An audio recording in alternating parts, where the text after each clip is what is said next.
Welcome to Ethics Bulletin. I am Dr. Samaram, Ethics Center, Vijayawada. I am Pramila, Ethics Center, Vijayawada. ముఖ్యాంశాలు. సమాజంలో నైతికత నాస్తికత్వం ద్వారానే నెలకొంటుంది. ప్రముఖ నాస్తికులు గోరా. ప్రశ్నించడం ప్రజాస్వామ్య హక్కు. ప్రముఖ పాత్రికేయురాలు. అన్యాయాల ధిక్కార స్వరం. మత ఛాందసవాదుల తుపాకీ గుళ్లకు బలైన గౌరీ లంకేష్. మంచి సమయం చెడు సమయం అనేవి మూఢనమ్మకాలే. డాక్టర్ సమరం. మత రాజకీయాలని ఇలా ఎదుర్కొందాం. నాస్తిక కేంద్రం. ప్రజాస్వామ్యంలో ప్రజాప్రతినిధులు. ప్రజా ప్రాతినిధ్యం అంటే ఏమిటో తెలుసుకోవాలి. డాక్టర్ సమరం. మే 30-31 తేదీల్లో విజయవాడ నాస్తిక కేంద్రంలో నాస్తిక శిక్షణ తరగతులు. అందరినీ ఆకట్టుకుంటున్న సమరం ఛానల్స్లోని సమరం హెల్త్ ఛానల్ యూట్యూబ్లో తప్పక చూడండి. ముఖ్యాంశాలు చూశారు కదా, ఇక వివరాల్లోకి వెళ్దాం. డాక్టర్ గారు, సమాజంలో నైతికత నాస్తికత్వం ద్వారానే నెలకొంటుంది అని ప్రముఖ నాస్తికులు గోరా గారు చెప్పిన మాటలను కాస్త వివరించండి. అవునమ్మా, సమాజంలో నైతికత, మన నీతి నైతికత అని అంటాం, మోరల్ వాల్యూస్ అంటాం. ఇవి నాస్తికత్వం ద్వారానే వస్తాయి. ఆస్తికత్వం ద్వారా ఎన్నో చెప్పారు, దైవభీతితో, ఇంకా పుణ్యం పాపం ఇలాంటి మాటలతో చాలా చెప్పారు. ఇంతకత్త యుగాలుగా దైవభీతి ఉంది, దైవభయం పెట్టారు, స్వర్గం నరకం అని చెప్పారు, రకరకాలుగా ఎన్నో రకాల భయాలు పెట్టారు. కానీ మనం చూస్తున్నాం సమాజంలో ఎంత అనైతికత ఉందో. అంటే ఆస్తికత్వం ద్వారా, దైవ భయం వల్ల, దేవుని భయం వల్ల సమాజంలో నీతి కానీ నైతికత కానీ నిలబడం. నీతి అంటే ఏమిటి? నీతి అనేటికల్లా ఒక వ్యక్తి చేసే మంచి పని.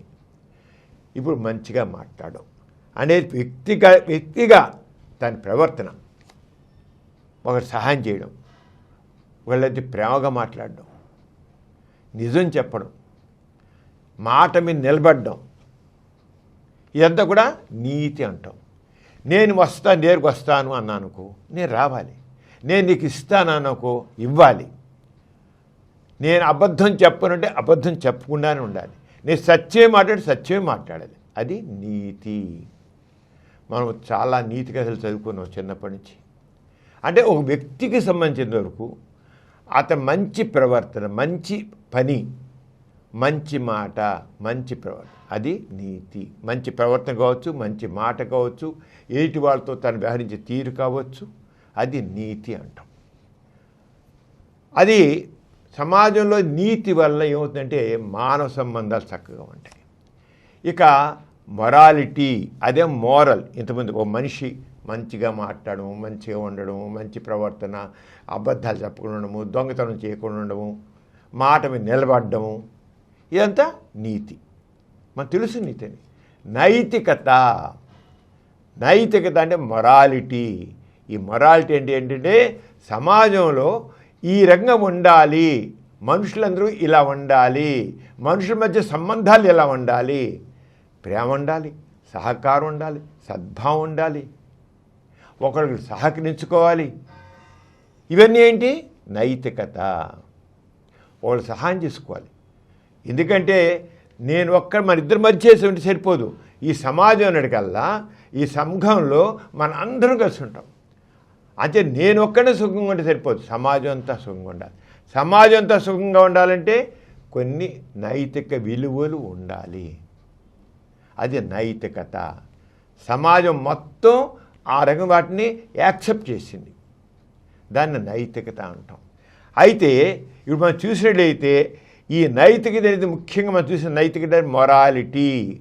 మనిషి ఇతరులతో ఎలా ప్రవర్తించాలి, సమాజం ఎలా జీవించాలనే మార్గదర్శకాలని నైతికత అంటారు.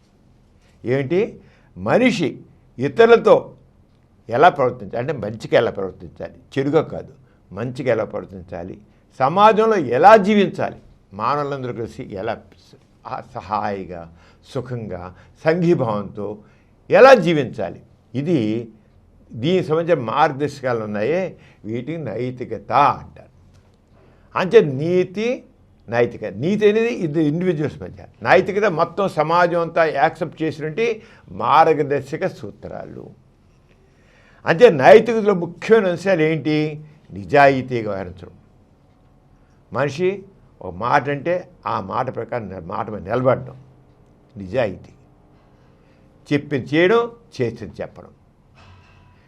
నేను చేస్తానంటే చేయడం, సహాయం చేస్తాను సహాయం చేయడం, నిజాయితీ. మానవ సంబంధాల మధ్య నిజాయితీ లేవైతే మోసం, దగ, కుట్ర ఇవన్నీ వస్తాయి. ఇప్పుడు అదే జరుగుతుంది. అలాగే న్యాయం. ఇగో ఈ సమాజంలో ఇలా ఉంటే న్యాయం ఉంటుంది. కొన్ని మార్గదర్శిస్తారు న్యాయం ఏ రకంగా ఉంటుంది. న్యాయం. అలాగే దయ, బాధతో ఉన్న వాళ్ళకి, సహాయం అవసరం వాళ్ళకి దయతో ప్రేమతో.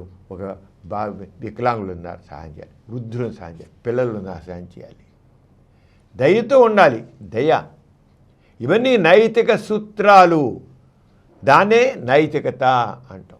అలాగే సహాయం చేయడం, తోటి వాళ్ళ సమాజంలో ఉన్నాడు ఒకరికొకరికి అవసరం ఉన్న వాళ్ళకి ఆదుకోవడం, దట్ ఈజ్ నైతికత, మొరాలిటీ. అలాగే బాధ్యతగాతంగా సమాజం అంతా హాయిగా ఉండాలి, మనుషులంతా చక్కగా ఉండాలి, బాధ్యతగా భరించాలి. నేను నా సుఖము నా స్వార్థం ఉంటే అది నైతికత అవుతుంది. స్వార్థంగా ఆ మనిషి తన వరకే ఆలోచిస్తే, తన సుఖం గురించి ఆలోచిస్తే అది నైతికత అవ్వదు. మొత్తం సమాజం అంతా చక్కగా ఉండాలి, అందరికీ సమాన అవకాశాలు రావాలి, అందరూ హాయిగా ఉండాలి, సుఖంగా అనేది అది బాధ్యత అన్నమాట. అలాగే పరస్పర గౌరవం, ఒకరొకరు గౌరవించుకోవాలి. నేను ఎందుకు గౌరవించాలి, నాకు గౌరవించాలి. సమాజంలో ప్రతివాడు ఒకరొకరు గౌరవించుకోవాలి. ఇవన్నీ నైతికత, నైతిక విలువలు. నేను గౌరవించానుకో, నేను హీనంగా చూశానుకో అది నైతికత అవుతుంది. మరి సమాజంలో ఇవన్నీ చెప్పబడ్డాయి, కానీ ఉన్నాయా అలాగా? ఒకళ్ళు ఎక్కువ మనుషులు ధనంతో విర్రవీగుతుంటారు, కొంతమంది హీనంగా చూడబడతారు. అది ఎలా అవుతుంది? అది మొరాలిటీ అవుతుందా? ఒకళ్ళు ఎక్కువ గల వాళ్ళు ఓ తక్కువ గల పారా ఉండా అన్నాను, నైతికత అవుతుందా? అవదు. కానీ ఇప్పుడు సమాజంలో ఉంది. అంచేత ఆ పరస్పర గౌరవం ఉండాలి, హింస లేకుండా ఉండాలి. ఇవన్నీ ఏంటి? నైతికత. సమాజంలో మానవ సంబంధాలు ప్రేమతో ఉండాలి, సహకారంతో ఉండాలి, సద్భావంతో ఉండాలి, సహాయంతో ఉండాలి. ఇవన్నీ ఉంటేనే అది నైతికత. ఉదాహరణ తీసుకున్నాం, నిజం చెప్పడం నైతికత, నీతి. అబద్ధం చెప్పడం, దొంగతనం చేయడం నైతికత కాదు, నీతి కాదు కదా. అలాగే అవసరం ఉన్నవారికి సహాయం చేయడం ఏంటికి? నైతికత. మోసం చేయడం అనైతికత. అంటే సింపుల్గా మనం ఇది తెలుసుకోవాలి. అయితే ఎక్కడ చూస్తుంది నైతికత అనేది? మన నైతికత అంటాం. ఎక్కడ చూస్తుంది? కొందరు ఏమంటారంటే మతం కొన్ని కట్టుబాట్లు పెడుతుంది, కొన్ని సూచనలు చేస్తుంది, మతం నిర్ధారిస్తుంది. ఆ మతంలో చెప్పిన ప్రకారంగా ఇవన్నీ నీతి సూత్రాలు వస్తాయి అంటారు. నిజే, మతంలో చెప్పారు. కానీ జరుగుతోందా? దానికి ఏం చేశారు? ఇక దేవుడితో పెట్టేశారు. నువ్వు చేయిపోయావా, నువ్వు నరకానికి పోతావురా అంటారు. నరకం అనేది అబద్ధం మీద ఎక్కడైనా సరే సంఘ వ్యవస్థ ఉన్నట్లయితే అది అవ్వదు. ఆస్తికత్వంలో పెట్టిన నైతిక నియమాలన్నీ కూడా దేవుడు శిక్షిస్తాడు, నరకానికి పోతాడు, ఇది పాపం, ఇలాంటివన్నీ ఉండేది కల్లా అవన్నీ ఒట్టి హుళక్కని మామూలు చూస్తాడు. నిత్య జీవితంలో వాటికి సంబంధించినవి ఏమీ ఉండదు. అంచేత ఆస్తికత్వం సమాజంలో మనుషుల మధ్య సమానత్వానికి, మనుషుల మీద సహకారానికి, మనుషుల మీద ప్రేమకి వీటన్నిటిలోనూ ఫెయిల్ అయిపోయి నైతికత ఆస్తికత్వం తెచ్చిపెట్టదు. ఘోరగా చెప్పిన ఏంటి? నైతికత సమాజంలో నెలకొనాలంటే నాస్తికత్వం కావాలి. అది చెప్తాను తర్వాత. నాస్తికత్వం ద్వారా నైతికత వస్తుంది. ఎందుకంటే నాస్తికత్వం నీతి మీద ఉంటుంది, సామాజిక సంబంధాల మీద ఉంటుంది, సత్యం మీద ఉంటుంది, యథార్థం మీద ఉంటుంది, మానవత్వం మీద ఉంటుంది. స్వర్గం, నరకం, అర్థం మర్దిని నా దేవుడు ఇలాంటివి ఉండదు. నాకు అంత యథార్థం మీద ఉంటుంది, వాస్తవికత మీద ఉంటుంది. అంచేత నాస్తికత్వమే నైతిక సమాజంలో నిలబెట్టగలుగుతుంది. అంచేత ఇక్కడేంటి, మనుషుల సహజీవనం సహజంగా ఎలా ఉండాలి ఏమిటి అనేది నిర్ధారించబడుతుంది. అలాగే పరస్పర గౌరవం ఇచ్చుకోవడం. మనుషులే ఇక్కడ దేవుడితో సంబంధం లేదు. నన్ను గౌరవించాలి, నన్ను గౌరవిస్తావు. చెప్పింది చేయడం, చేసి చెప్పడం, పరస్పర గౌరవం ఉంటుంది. అలాగే సామాజిక బాధ్యతల నుండి నైతికత ఏర్పడింది.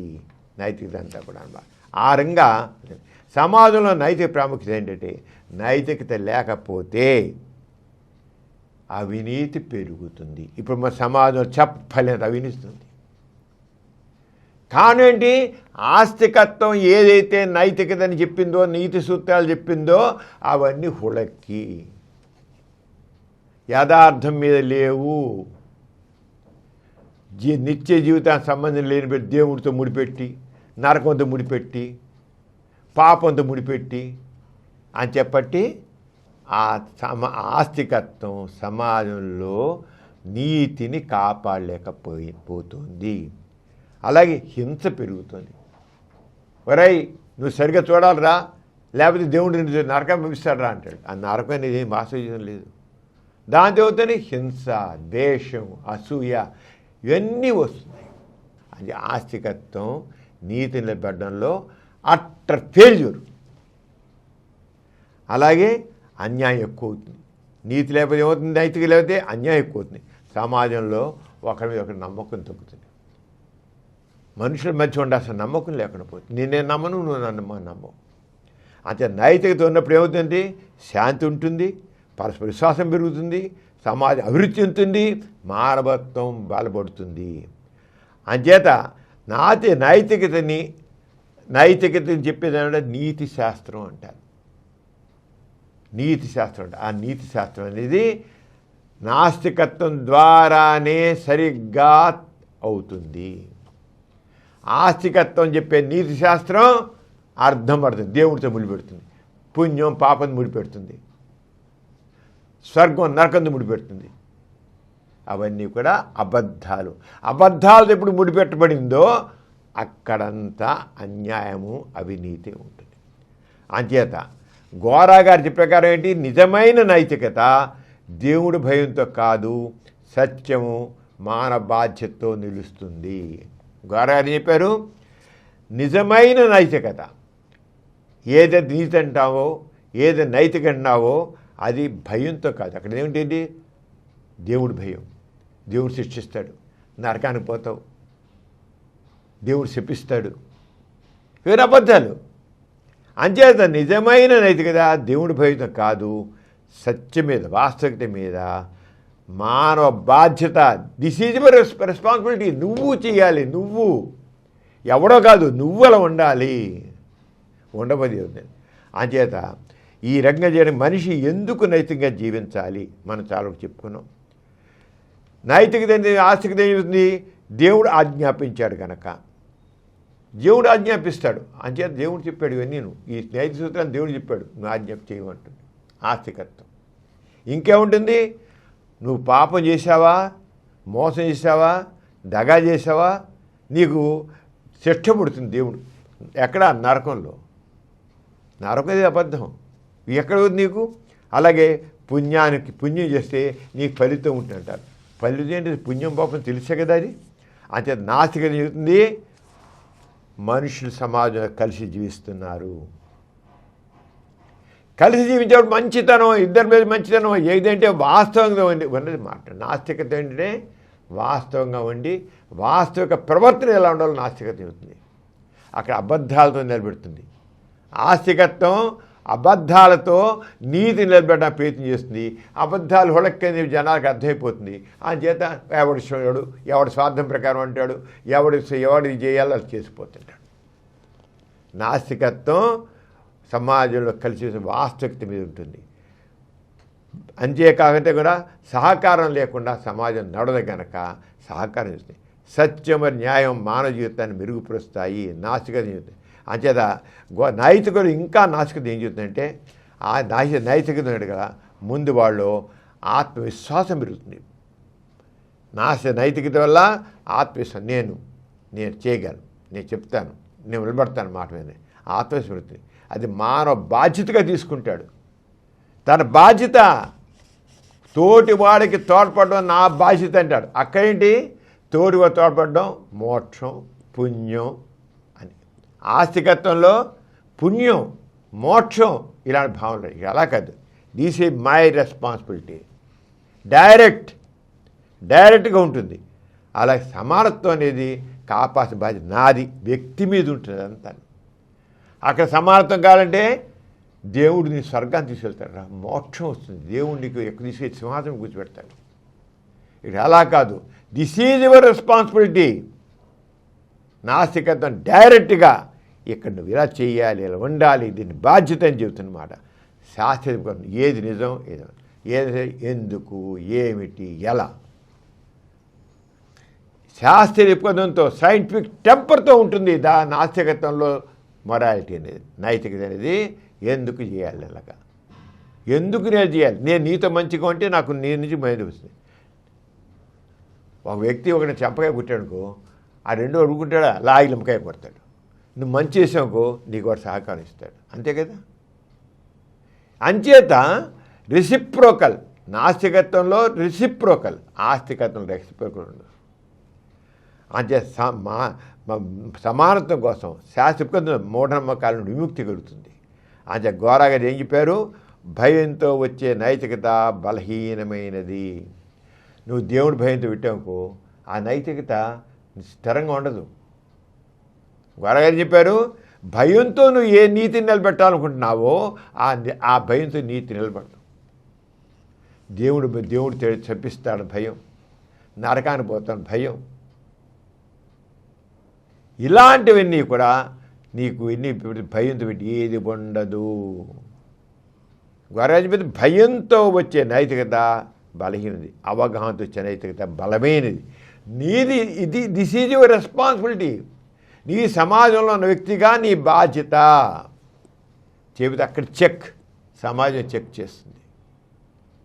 సమాజం దేవుడు కాదు, ఆస్తికత పోన్లేరా దేవుడు చూసుకుంటాడంటారు. ఆస్తికతలో వాడు తప్పుడు పని చేస్తుంటే వాడు నరకానికి పోతాడు లేరా, వాడు మోసం చేస్తుంటే దగా చేస్తుంటే ఇంకోటి చేస్తుంటే ఆస్తికతలు ఏంటి, వాడు నరకానికి పోతాడులే, దేవుడు శిక్షిస్తాడులే.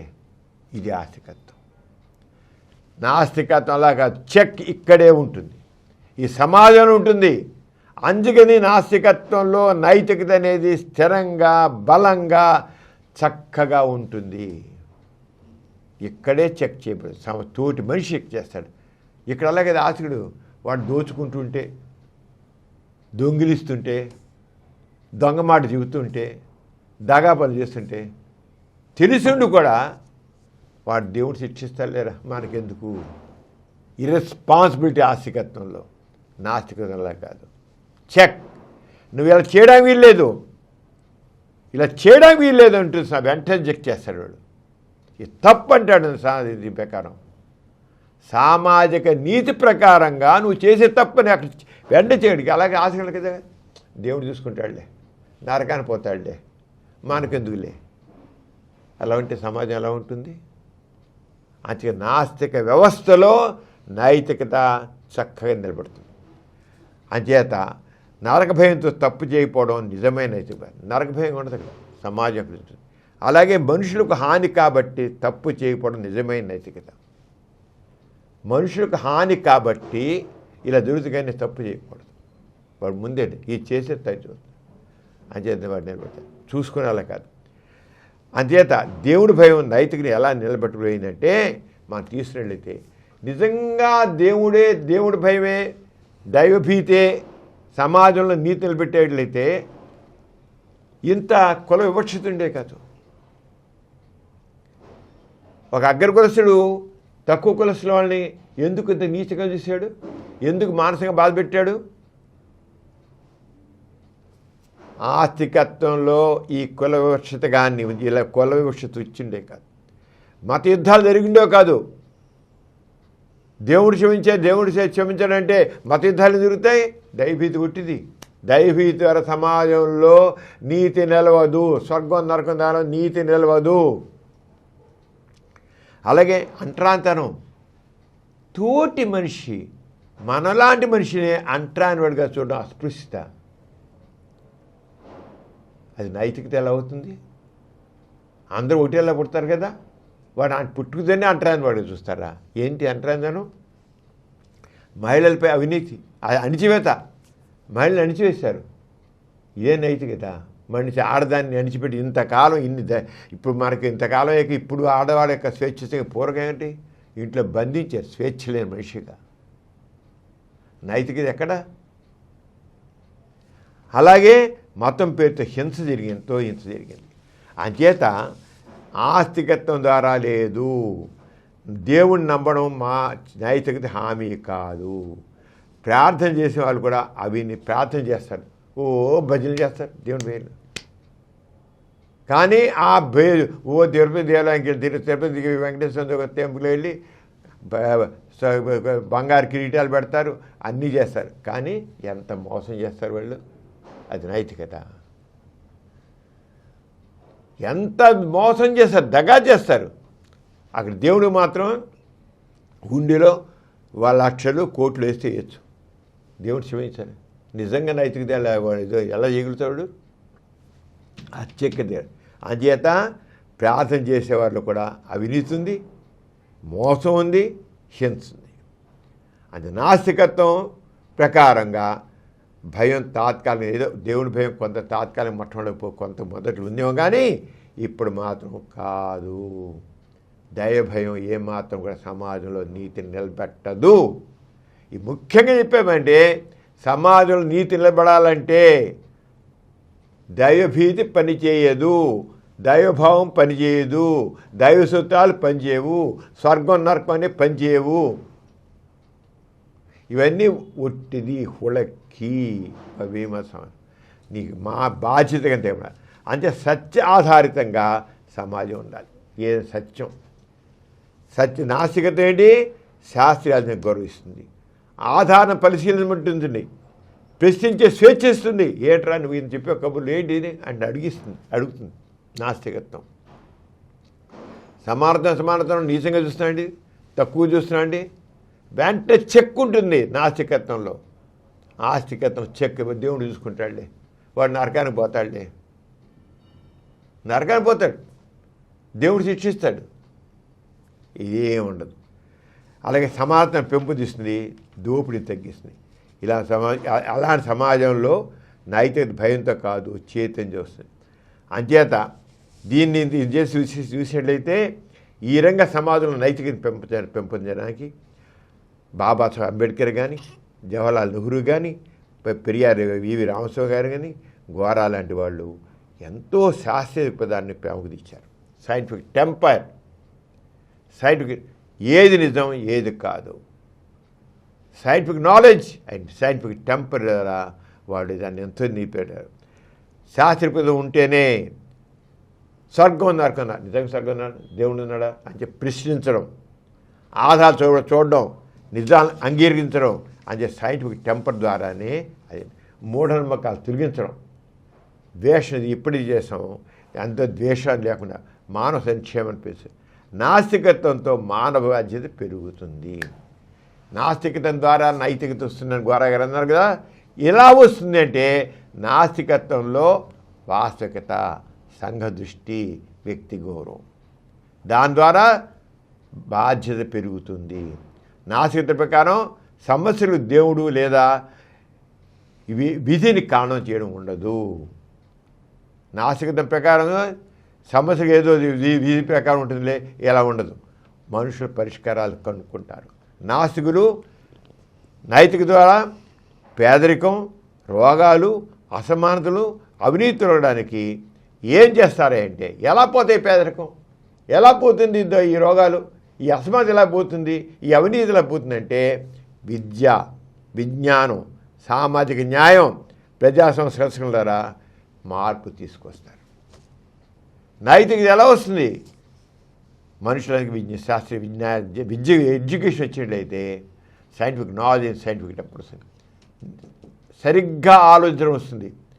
దేవుడు లేకపోతే స్వర్గం నరకం అని ఇప్పుడు పెట్టేశారు, అక్కడ మనిషికి ఏ సరైన అవగాహన ఉండదు. నాస్తికత్వంలో మనిషి అసలైన విషయాన్ని చక్కగా గుర్తిస్తాడు. ఆస్తికత్వంలో దానికి సమాధానం ఉండదు. దేవుడు అది వెనక నిర్ధారణ నిలిచేదా? స్వర్గం నిర్ధారణ నిలిచేదా? మోక్షం నిర్ధారణ నిలిచేదా? పాపం పుణ్యం నిర్ధారణ నిలిచేదా? ఏది కాదు. కానీ ఇంతకాలం ఆస్తికత్వం వాటి మీదే చేసుకుంటూ వచ్చి సమాజంలో ఇంత అవినీతికి, ఇంత దోపిడీకి, దుర్మార్గానికి, దుష్టత్వానికి ఆస్తికత్వమే కారణం. నీతి ఎక్కడ మించింది? నీతి పెంచలేదు. నాస్తికత్వం ద్వారానే వస్తుంది విద్య, విజ్ఞానం, సామాజిక న్యాయం, ప్రజాస్వామ్య పరిష్కరిస్తారు. అంచేత ఘోర ఇచ్చినది దేవుడి భయం సమాజాన్ని నైతికంగా మార్చదు. దేవుడి భయం సమాజం నైతికంగా మార్చదు. సత్యం, సమానత్వం, మానవ బాధ్యత, కరుణ ఇవే నిజమైన నైతిక సమాజానికి పునాది. నిజమైన నైతికత భయంతో కాదు. అక్కడంతా భయం, నరకం చెబుతారు, దేవుడు శిక్షిస్తా అంటారు. నిజమైన నైతికత భయంతో కాదు, అవగాహనతో వస్తుంది. మానవ సంక్షేమం అత్యంత విలువ అవుతుంది. అంచేత ఈ రంగా గోరా గారు నాస్తికత ద్వారా ఎందుకు వస్తుంది చాలా స్పష్టంగా చెప్పారు. Scientific knowledge scientific temper, social responsibility సత్యం మీద. నాస్తికత్వం సత్యం మీద ఆధారపడుతుంది, ఆస్తికత్వం అబద్ధాల మీద, ఏమాత్రం కూడా సంబంధం లేని దేవుడి మీద, నరకం మీద ఆధారపడి. అంచేత ఆస్తికత్వం అట్టర్ ఫెయిల్యూర్ సమాజంలో నీతిని నిలబెట్టడంలో. ఆ దేవుడు భజన చేసేవాళ్ళే చెప్పలేని మోసం చేస్తున్నారు. ఎందుకని? అవి మనిషి ఎక్స్పీరియన్స్ రాదు కనుక. అంచేత ఘోరగా చెప్పినట్టుగా సమాజంలో నైతిక నిలబడాలంటే నాస్తికత్వమే అసలైనది, ఆస్తికత్వం కాదు. దీంట్లో ఎటువంటి డౌట్ లేదు. డాక్టర్ గారు, మన ప్రతి బులెటిన్లో సామాజిక పురోభివృద్ధికి, మానవ కళ్యాణానికి తోడ్పడిన ఒక ప్రముఖ మహనీయుని గురించి చెప్పుకుంటున్నాం కదా, ఈసారి ఎవరి గురించి చెబుతున్నారు? ప్రమీల, ప్రశ్నించడం ప్రజాస్వామ్య హక్కు అని చాటి చెప్పినటువంటి ప్రముఖ పాత్రికేయురాలు, అన్యాయాల మీద ధిక్కార స్వరం చేసినవాడు చూసిన గౌరీ లంకేష్ గురించి మనం చెప్పుకున్నాం.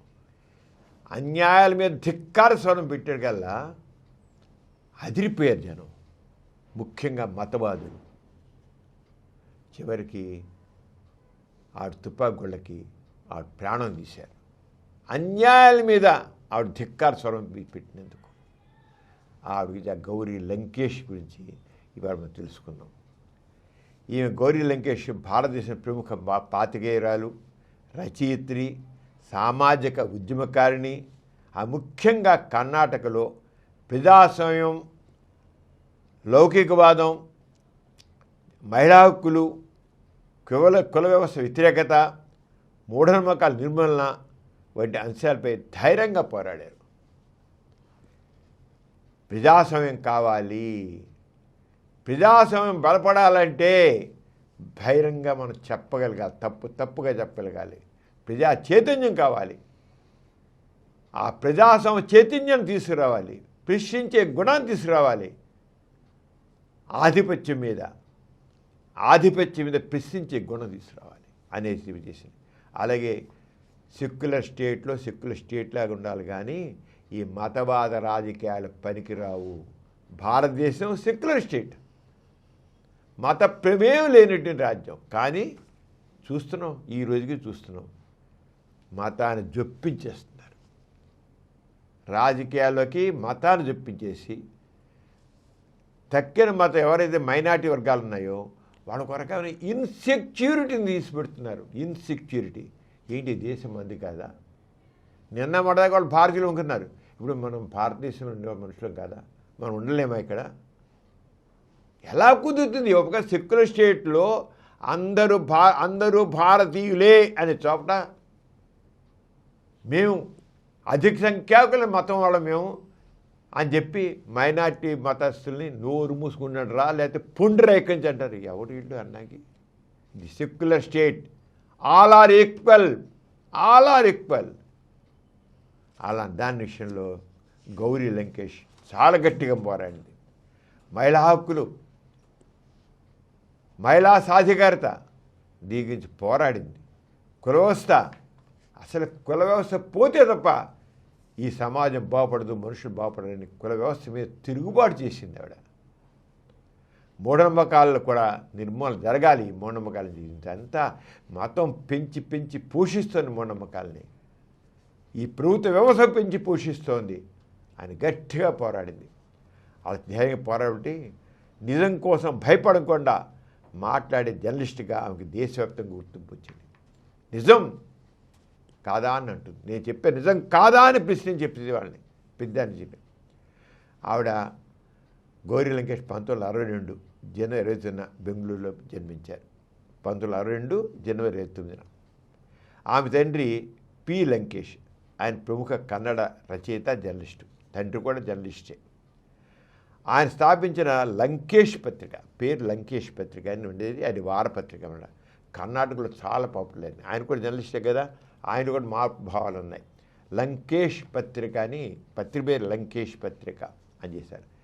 చిన్నాటి గౌరీ లంకేష్ సామాజిక సమస్యపై అవగాహన జరిగింది. చిన్నప్పటి నుంచి వాళ్ళ నాన్నగారు జర్నలిస్టు అది ఏమి కూడా చిన్నప్పటి నుంచి ఈ సామాజిక సమస్యల మీద ఆవిడకి వరకు అవగాహన ఏర్పడింది. ఆమె ఉన్నత విద్య పూర్తి చేశారు. తర్వాత జర్నలిజం కోర్సులో పీజీ చేశారు. తర్వాత ఇంకా చేసి ఇంకా జర్నలిజం రంగంలో ప్రవేశించారు. కొంతకాలం ఢిల్లీలో కూడా మీడియా రంగంలో పనిచేశారు గౌరీ లంకేష్. తండ్రి మరణం తర్వాత తండ్రి ఏదైతే లంకేష్ పత్రిక నడిపారో ఆ పత్రిక కొంతకాలం నడిపిన తర్వాత ఇంకా తనదంటూ ఒక ప్రత్యేక చూపించాలి, ఇంకా గట్టిగా చెప్పగలగాలి. తండ్రి పేపర్ కాదు, నా వాయిస్ని నిలపాలి అని చెప్పేది గౌరీ లంకేష్ పత్రిక పేరు పెట్టి తన పేరుతోనే. తండ్రి ఏమో లంకేష్ పత్రిక, ఏమో గౌరీ లంకేష్. ఇంకా గట్టిగా నేను నా వయసుగా నా పేరుతోనే చేస్తాను. ఇంకా ఇంతవరకు తండ్రి పేపర్తో నడిపింది. ఇప్పుడు నేను నా భావాల్ని గట్టిగా తిప్పుతాను ఈ సమాజానికి. కావాలి ఇంకా గట్టిగా చెప్పాలని ఇంకా గట్టిగా చెప్పడం వచ్చింది. ఆమెది నిర్భయ స్వరం, ఏమీ జంకేది కాదు. సత్యం చెప్పడానికి భయం దేనికి? ఆవిడనేది సత్యం చెప్పడానికి భయం దేనికి? సత్యం చెప్తాను నేను, అన్ని బయట పెడతాను నేను. సామాజిక న్యాయం కావాలి, సోషల్ జస్టిస్. మన కాన్స్టిట్యూషనే లిబర్టీ, ఈక్వాలిటీ, ఫ్రెటర్నిటీ, జస్టిస్ అని మన కాన్స్టిట్యూషన్ మొట్టమొదటి ప్రియాంబుల్ని రాసుకున్నాం. జస్టిస్, న్యాయం, లిబర్టీ, ఈక్వాలిటీ, ఫ్రెటర్నిటీ, అంతా సహోదర భావంతో ఉండాలి. ఉన్నాయా? ముందు మన కాన్స్టిట్యూషన్ దాన్ని గట్టిగా చెప్పింది. మన కాన్స్టిట్యూషన్ నేను వేరే మాట్లాడట్లేదు. నేను మన కాన్స్టిట్యూషన్లు ఏమున్నాయి అవే చెప్తున్నాను. దాన్ని డిబేట్ ఎందుకు అవుతారు మీరు? డిబేట్ అంటే మీరు ఎవరైతే మంత్రులు, ప్రధానమంత్రులు, ముఖ్యమంత్రులు ఉన్నారో మీరు రాజ్యాంగం మీద ప్రమాణం చేసి రాజ్యాంగాన్ని ఉల్లంఘిస్తున్నారండి. రాజ్యాంగం మీద ప్రమాణం చేసి ముఖ్యమంత్రి అయ్యి ప్రధానమంత్రి అయ్యి మీరు ఆ రాజ్యాంగాన్ని ఉల్లంఘిస్తున్నారని గట్టిగా చెప్పింది. అది అందుకే నిర్భయ స్వరం అన్నారు ఆవిడ్ని. సామాజిక నివేదన, ప్రజా వ్యతిరేక సమాజ వ్యతిరేక అధికారాన్ని ప్రశ్నించడం అడుగు ప్రత్యేకత. ప్రజా వ్యతిరేకమైన దాన్ని కానీ సమాజ వ్యతిరేకత కానీ అధికారంగా చూసే అహంకారాన్ని ప్రశ్నించడం అది అణగారిన వర్గాల పక్షాన్ని నిలబడడం అది ప్రత్యేకత. అణగారిన వర్గాలు వాళ్ళ పక్షాన్ని నిలబడింది. ఆమె వ్యాసాలు సాధారణ ప్రజల సమస్యలు, రాజకీయ అవినీతి, మత ద్వేషం, కులవివక్ష వంటి అంశాలపై కేంద్రీకృతమయ్యాయి. అదంతా కూడా ప్రజల సమస్యలు, సాధారణ ప్రజల సమస్యలు. ఎవరు డబ్బున్న వాళ్ళు, క్యాపిటలిస్టులు కాదు, సాధారణ ప్రజల సమస్యలు ఇదిగో అని రాజకీయ అవినీతిని ప్రక్షాళన చేయాలనుకుంది. మత విద్వేషాన్ని మత విద్వేషం ఉంది. అధిక మతస్థులు, అధిక సంఖ్యలో ఉన్న మతస్థులు, అల్పసంఖ్యాకులని చాలా హీనంగా మాట్లాడితే ఇది చాలా తప్పు, రాజ్యాంగ విరుద్ధం మాట అని చేసింది. కుల వివక్షత చాలా గట్టి చేసింది. ఆయన గోరి లంకేష్ ప్రధాన ఆలోచన అంటే లౌకికవాదం, సెక్యులరిజం.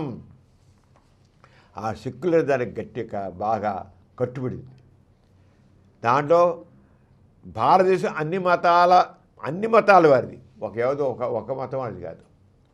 మనది secular, సావరేన్, secular, socialist, democratic republic. మంది సావరేన్ సార్వభౌమ, సెక్యులర్, సోషలిస్ట్, సెక్యులర్ అయింది దాంట్లో. అంచేత భారత అన్ని మతాలది, అన్ని మతాల వారికి సమానమైన స్వేచ్ఛ గౌరవం కావాలి. ఏదో మేము ఎక్కువ ఉన్నాం కనుక మేమేం మాది ఆధిపత్యం అంటే కుదరదు. అందరూ సమానమే, ఎక్కువ తక్కువ లేదు, ఎక్కువ మంది ఉన్నా తక్కువ మంది ఉన్నారు ప్రశ్నే లేదు అని గట్టి ఘంటాబలంగా చెప్పింది. మతం పేరుతో ద్వేషం, హింస పనికిరాదండి. మనం చూస్తున్నాం ఎంత ద్వేషం ఉందో, హింస ఉందో. మతం పేరుతో ద్వేషం, హింస పనికిరాదండి. రాజకీయానికి మతాన్ని ఉపయోగించకూడదు చెప్పింది. మనం ఇప్పుడు చూస్తున్నాం రాజకీయాన్ని ఎంత మతాన్ని తీసుకుని జోడించేసి పబ్బం గడుపుకుంటున్నారు.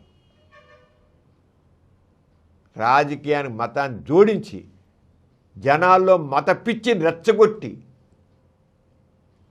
వాళ్ళు అధికారంలో రావడం ప్రయత్నం చేస్తారు. మత పిచ్చిని రెచ్చగొట్టి హిందూ ముస్లింల ఐక్యతకు భంగం వాటిల్లకూడదని గట్టిగా చెప్పింది. ఆమె కుల వ్యవస్థను తీవ్రంగా విమర్శించింది. కుల వ్యవస్థ సామాజిక అసమానతకు మూలం అంది. అసలు ఈ కుల వ్యవస్థ వల్లే సమాజంలో అసమానతలు ఉన్నాయి. అగ్ర కులస్తులు, తక్కువ కులస్తులు. అసలు కుల వ్యవస్థ పోతే అందరూ సమానం. చేత కులం మాకు పేరు చెప్పుకోవడం తప్పంది. కులం మతం అసలు ప్రస్తావన పనికిరాదండి. చూడు ఎంత ఒక ఆడది, ఒక స్త్రీ, ఒక మహిళ ఎంత చేతని మాట్లాడు. కుల వ్యవస్థ పనికిరాదండి. దళితులకు, వెనకబడిన వర్గాలకు సమాన అవకాశం రావాలండి. డబ్బున్న వాళ్ళే, అగ్ర కులసులే ఏదో లాభం పొందడం కాదు. రాజకీయాల్లో కానీ, పదవుల్లో కానీ అన్నిట్లోనూ దళితులకి, వెనకబడిన వర్గాలకి పై వాళ్ళతో సమాన అవకాశాలు కావాలి. మనిషి కులంతో చూడకూడదు, మానవత్వంతో చూడాలి. అది ఎంత స్పష్టం. మనిషి కులంతో చూడకూడదు, మానవత్వంతో చూడు అని ఎంత ఘంటాపదంగా ఎంత ఇదిగా చెప్పినట్టు ఇంత అందుకనే ఆవిడ అలా చెప్పిందంటే తప్పుందా? ఏం తప్పులేదు. మానవత్వంతో మాట్లాడింది. గౌరీ లంకేష్ ప్రజల్లో శాస్త్రీయ ఆలోచన పెరగాలని కోరింది. జాతకాలు, మంత్రాలు, అద్భుతాలు వంటి విషయాలను ప్రశ్నించాలని ఎన్నింత అంబక్కువే. నేను జాతకాలు కానీ, మంత్రాలు కానీ, అద్భుతాలు వంటివి లేవు అసలు. వీటన్నిటిని ప్రశ్నించండి. దాంట్లో నిజం ఎంతో ప్రశ్నించండి. ఆధారాలు లేకుండా ఏ విషయాన్ని నమ్మకూడదని స్పష్టంగా చెప్పింది. సమాజం విజ్ఞాన శాస్త్రం ఆధారంగా ముందు ఉండదు. సైంటిఫిక్ నాలెడ్జ్, సైంటిఫిక్ టెంపర్ కావాలి. అందుకే మతం కాదు, మత విశ్వాసాలు కాదు, scientific knowledge and scientific temper కావాలని గట్టిగా చెప్పింది. సైన్స్ ప్రకారంగా సమాజం రావాలి కానీ మతం ప్రకారంగా కాదు అని చెప్పింది. మహిళలపై జరిగే వివక్ష, గృహింస, లైంగిక దోపిడీ, పురుషాధిక్యత వంటి సమస్యలపై బహిరంగంగా మాట్లాడింది. ఏంటి ఆడవాళ్ళ మీద ఈ గృహింస ఏంటి, ఈ వివక్ష ఏంటి, ఈ లైంగిక దోపిడీ ఏంటి, ఈ పురుషాధిక్యత ఏంటి, పనికి రాదు అని ఎరిగి చెప్పింది. మహిళ స్వేచ్ఛ, గౌరవం, సమాన హక్కులు తప్పనిసరి చెప్పింది. గౌరీ లంకేష్ ప్రజాస్వామ్యంలో విమర్శ హక్కు చాలా ముఖ్యం నమ్మారు. ఆవిడ ఏంటంటే ప్రజాస్వామ్యం చక్కగా ఉండాలంటే, ఆరోగ్యకరంగా ఉండాలంటే ప్రజాస్వామ్యంలో జరిగే తప్పుల్ని ఎత్తి చూపాలి. అప్పుడే సరైన ప్రజాస్వామ్యం వస్తుంది. ధైర్యంగా ప్రజాస్వామ్యంలో అది ప్రధానమంత్రి కావచ్చు, మంత్రులు కావచ్చు, ముఖ్యమంత్రి కావచ్చు, లేదా ఎమ్మెల్యేలు కావచ్చు, ఎంపీలు కావచ్చు, ఎవరు తప్పు చేసినా దాన్ని చెత్తి చూపించి తప్పు అని చెప్పాలి. అప్పుడే సరైన పాలన జరుగుతుందని చెప్పింది. ప్రభుత్వాన్ని ప్రశ్నించడం దేశద్రోహం కాదు అంది. దేశద్రోహం ఎలా అవుతుంది? తప్పు జరిగితే చెప్పండి, దాని దేశద్రోహం నాకు వీల్లేదు. రచయితలు జర్నలిస్టులు భయపడకుండా మాట్లాడాలి.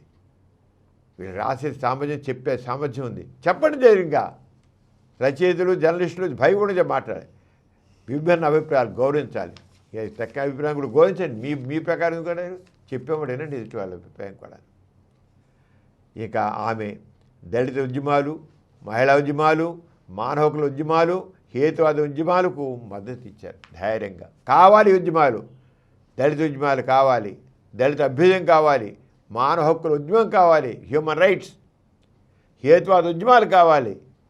ఈ రంగ ఆమె గ్రామీణ ప్రాంతాల్లో కూడా ప్రజలతో కలిసి పనిచేశారు. ఆవిడ చూడి ఎంత ఒక్క స్త్రీ ఒంటరిగా అలా చేసే సమాజాన్ని కదిలించింది. ఆవిడ సెప్టెంబర్ 5న బెంగళూరులో ఆమె ఇంటి ముందు గుర్తు తెలియని దుండగులు కాల్చి చంపారు. ఆవిడ గట్టిగా చెప్పేది కదా, ఇంత చేసి ఏం చేసినాయి? సమాజాన్ని చేతనం చేయడానికి కృషి చేసినంతే.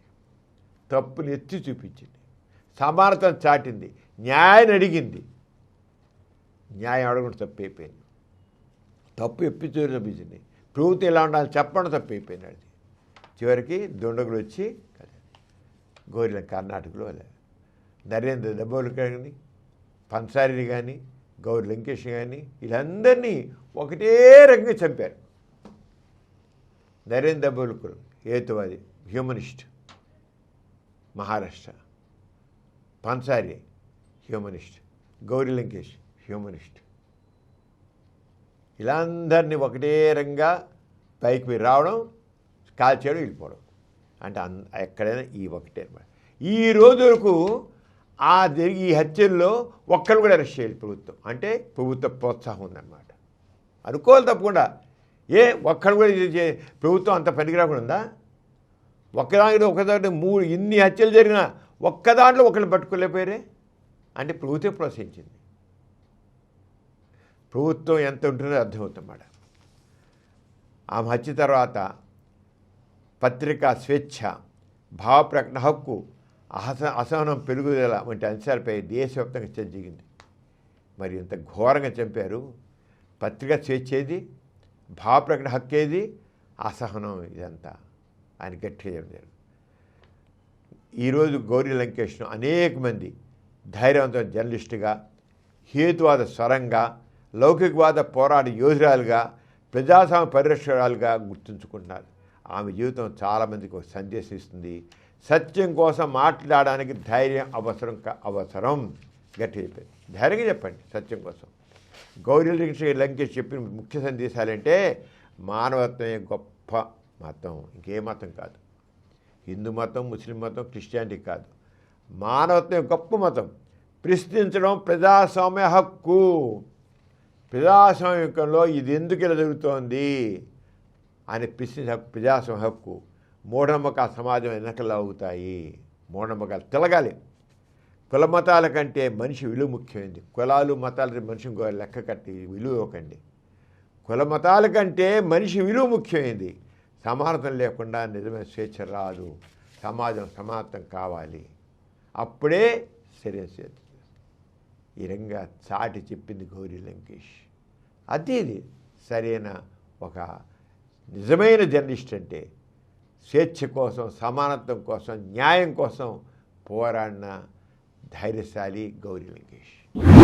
ఎథీస్ట్ బులెటిన్లో చిన్న విరామం. ఆధునిక కాలంలో చిన్న వయసులోనే యువతలో గుండెపోటు, రక్తనాళాలు మూసుకుపోవడానికి కారణాలు ఏమిటి? మూలకణ మార్పిడితో డయాబెటిస్కు చికిత్స, యాంటీబయాటిక్స్ అతిగా వాడడం వల్ల కలిగే అనర్థాలు ఏమిటి? రోబోలతో సంక్లిష్టమైన సర్జరీలు, బట్టతలకు అడ్డుకట్ట వేయడం ఎలా? స్మార్ట్ ఫోన్తో పెరుగుతున్న మయోపియా, గుండెపోటుకి మలబద్ధకానికి లంకె ఏమిటి? షుగర్ వ్యాధి ఉన్నవారు కిడ్నీ ఫెయిల్యూర్ అవ్వకుండా ఎలాంటి జాగ్రత్తలు తీసుకోవాలి? మెదడు సైజు పెరగడానికి కారణాలు ఏమిటి? సంతోషాన్నిచ్చే హార్మోన్ కోసం ఏం చెయ్యాలి? యువతకు లైంగిక విజ్ఞానం అవసరం ఏమిటి? ఇటువంటి అంశాలతో పాటుగా వివిధ స్పెషలిస్ట్ డాక్టర్లతో పలు రకాల వ్యాధుల నివారణకు సలహాలు, సూచనలు. ఇలాంటి మరెన్నో ఆరోగ్య సమస్యల గురించి ప్రజల్లో అవగాహన, విజ్ఞానాన్ని పెంచడానికి నిరంతరం కృషి చేస్తున్న మా సమరం హెల్త్ ఛానల్ను తప్పక వీక్షించండి. ఎథీస్ట్ బులెటిన్కి తిరిగి స్వాగతం. డాక్టర్ గారు, ఏదైనా పని చేయడానికి ఇది మంచి సమయమా కాదా, ఇది మంచి రోజా కాదా అని చూస్తుంటారు కదా, ఈ మంచి చెడు సమయాల గురించి మీరేమంటారు? పిమిల, ఇది మంచి సమయము, ఇది చెడు సమయము, ఇవన్నీ చెప్పేదాన్ని ఏమంటారు? జ్యోతిష్ శాస్త్రం అంటారు. జ్యోతిషం ప్రకారంగా ఇది మంచి టైము కాదు. పంచాంగంలో కూడా అలా చెప్తారు. మంచి టైములు, చెడ్డ సేవలు, అలా చాలా ఉంటాయి మనకి. ఈ ఆస్తిక దాంట్లో అన్ని ఊహాగానాలతో, ఇవన్నీ శాస్త్రాలు కాదు, బూటకాలు, అబద్ధాల శాస్త్రం. జ్యోతిష్ శాస్త్రం అబద్ధాల శాస్త్రం, ఊహల శాస్త్రం, ఊహాగానాల శాస్త్రం. అంటే మంచి ఏంటి, చెడు ఏంటి? అన్ని సమయాలు మంచివే, చెడు సమయాలు. కానీ ఎంత సమాజంలో ఎంత వెళ్ళిపోయిందంటే, ఈ టైము, ఈ గడియ ఇది మంచి సమయం, అది కాదు, రాహుకాలం, ఇలాంటివన్నీ వచ్చాయి కదా. అంచేత ముహూర్తం అనేది ఒక పని చేయడానికి శుభ సమయం అనేది, అది దాని ప్రకారమే వివాహం కానీ, ఒక గృహప్రవేశం కానీ, వ్యాపారం ప్రారంభించడం కానీ, లేకపోతే ఆపరేషన్ చూడు. ఈ మధ్య కాన్పు చేయాలి, సిజన్ ఆపరేషన్ చేయాలంటే సరిగ్గా ఆ టైంలో, ఆ గడియలో బిడ్డను బయట తీయాలండి. అంటే ఆపరేషన్ చేయడం కూడా మంచి టైము, చెడ్డ టైము. ఆ రంగా మన వాళ్ళు ఎంత అసలు బుర్ర లేకుండా మంచి టైము, చెడ్డ టైము, దాని ప్రకారంగా ప్రతిదీ అసలు ప్రశ్నించే ఆస్తికత్వంలో ఎంత మూర్ఖత్వం ఉంటుందంటే, ప్రశ్నించే గుణం ఉండదు, పరిశీలించే గుణం ఉండదు, పరీక్షించే గుణం ఉండదు, మూర్ఖత్వం. అంచేత శాస్త్ర చూస్తే మంచి సమయం లేదా చెడు సమయం ఈ కేవలం మూఢనమ్మకాలే. వీటికి ఎటువంటి ఆధారాలు లేవు. స్పష్టం చూసాను, ఏమాత్రం ఆధారాలు లేవు. మంచి సమయం చేయడం లేవు, ఊరిని ఊహాగానాలు అంతే. ఆ ఊహాగానాలు నిజాలు అనుకుంటాం. ఎంత చూడు, నిజాలు అనుకోవడం వల్ల ప్రధానంగా ఈ రంగా ఇలాంటి ఊహాగానాలని ఎందుకు ఎక్కడి నుంచి తెచ్చింటే మన సంప్రదాయం, అలా విశ్వాసం, మూఢనమ్మకాల మిశ్రం. ఈ మంచి సమయం, చెడు సమయం అనేది మన సంప్రదాయంలో వచ్చేదాని సంప్రదాయం మీద ఆధారపడడం వల్ల, విశ్వాసాల మీద, మూఢనమ్మకాల మీద వచ్చి ఈ రంగం వచ్చింది. అసలు గ్రహాలు మన పనులను నియంత్రిస్తారనేది అర్థం లేనిది. శనిగ్రహం అంటాడు, ఈ గ్రహాలు మనల్ని నియంత్రిస్తాయంటారు. ముహూర్తం అనేది జ్యోతిషంపై మీద ఆధారపడిన విషయం. ముహూర్తం మంచి సమయము అనేది జ్యోతిషంపై ఆధారపడుతుంది. జ్యోతిషం ప్రకారం గ్రహాల స్థితి, నక్షత్రాలు, తిథులు, రాహుకాలం, యమగండం వంటివి ఈ మనిషి జీవితాన్ని ప్రభావితం చేస్తాయంటారు. ఏంటంటే గ్రహాల స్థితి, నక్షత్రాలు, తిథులు, రాహుకాలం, యమగండం ఇవన్నీ కలిసి వాడు ఆ సిద్ధాంతి, అబ్బా ఇది మంచి సమయము, ఇది మంచి సమయం కాదండి, ఇది కుదరదండి అంటాడు వాడు. అన్ని అబద్ధాలే, ఒకటి కరెక్ట్ ఉండదు. గ్రహాలు మంచి చూసినట్టయితే ఏమాత్రం మనకి ఖగోళ శాస్త్రం తెలిస్తే, ఏమాత్రం ఖగోళ సైన్స్ ఎంత అభివృద్ధి ఖగోళ శాస్త్రం తెలిస్తే ఈ గ్రహాల ప్రభావం మన జీవితం మీద ఏమీ లేదు, ఏమాత్రం లేదు. కానీ వాటికి మనం ఎంత ఆపాదిస్తాం అంటే ఎంత స్టూపిడిటీ మనలో ఉందో అర్థమవుతుంది. స్టూపిడిటీ, మూర్ఖత్వం.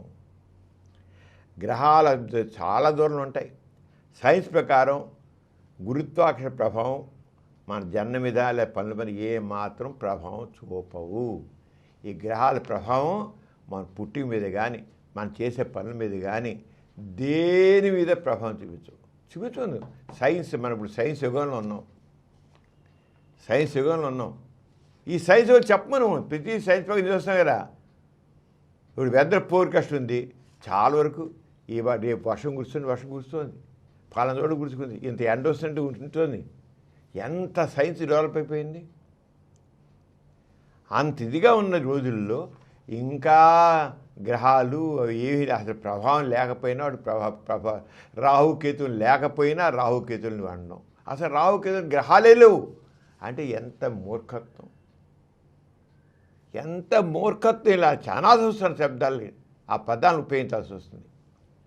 అంచేత ఏ మాత్రం ఒకే ముహూర్తంలో కొద్దిగా ఆలోచిద్దాం. కొద్దిగా మనిషికి అనేవాడు వివేకం ఉందిగా, బుర్ర ఉంటుంది, ప్రతి మనిషి ఉంది కదా. ఒక నిజంగా ఒక మంచి సమయంలో ఒక పెళ్లి చేస్తున్నాడు, అదే టైంలో ఇంకా కొంతమంది పెళ్లి చేస్తున్నారు. మంచి సమయం, అందరికీ మంచి గడి చెప్పి ఆ సమయంలో పెళ్లి చేస్తున్నారు. మనం చూసాం ఒకేసారి ఒక 100 రోజుల్లో అదే రోజు అనేక పెళ్ళిళ్ళు జరుగుతాయి, అదే సమయంలో ఎన్నో ముహూర్తాలు ఉంటాయి. కానీ మరి ఇలా కొందరు బాగాలేమో చక్కగా ఉంటాయి, కొన్ని ఫెయిల్ అయిపోతాయి. మరి ఒకటే సమయం చేశారు కదా, ఎందుకని ఆలోచించరు. ఇంకా పైగా చేద్దాం, వాళ్ళకి నుదిటి రాత ఎవరు తప్పించగలరు? తప్పించుకోవడం. ఈ ఆస్తికత్వంలో ఇలా నుదిటి రాత, దాన్ని ఎవరు తప్పించగలరంటారు. అలాగే మంచి టైం చెప్పి వ్యాపారం మొదలెడతారు, దసరా రోజు చూస్తారు. ఎంతమంది వ్యాపారం, కొంతమంది వ్యాపారాలు చక్కగా తయారవుతారు, కొంతమంది అట్ట ఫెయిల్ అవుతారు. అరే ఒకే సమయం మంచి రోజు చూసి దసరా రోజు చూసేస్తే ఎందుకు ఫెయిల్ అయ్యారు? ఏం చేద్దాం, గ్రహస్థితి వాడికి అలా ఉంది. గ్రహస్థితి ఏంటి అర్థం లేదు, అది కూడా మీనింగ్లెస్సే. అంటే మనం ఎలాగ అంచేత ఒక వ్యక్తి ఏదైనా సక్సెస్ సాధించాడంటే, విజయం సాధించాడంటే అది అతని కృషి మీద ఉంటుంది, అతని ప్లానింగ్ మీద ఉంటుంది, అతను చేసిన ఆరోగ్యం మీద ఉంటుంది, తర్వాత ఆర్థిక పరిస్థితి మీద ఉంటుంది, అతని వ్యక్తిత్వం మీద ఉంటుంది, సామాజిక పరిస్థితుల మీద ఉంటుంది. అంటే ఎన్ని విషయాలు కలిస్తే అక్కడ సక్సెస్ ఉంటుంది. కృషి, ప్రణాళిక, ఆరోగ్యం, ఆర్థిక పరిస్థితి, వ్యక్తిత్వం, సామాజిక పరిస్థితి.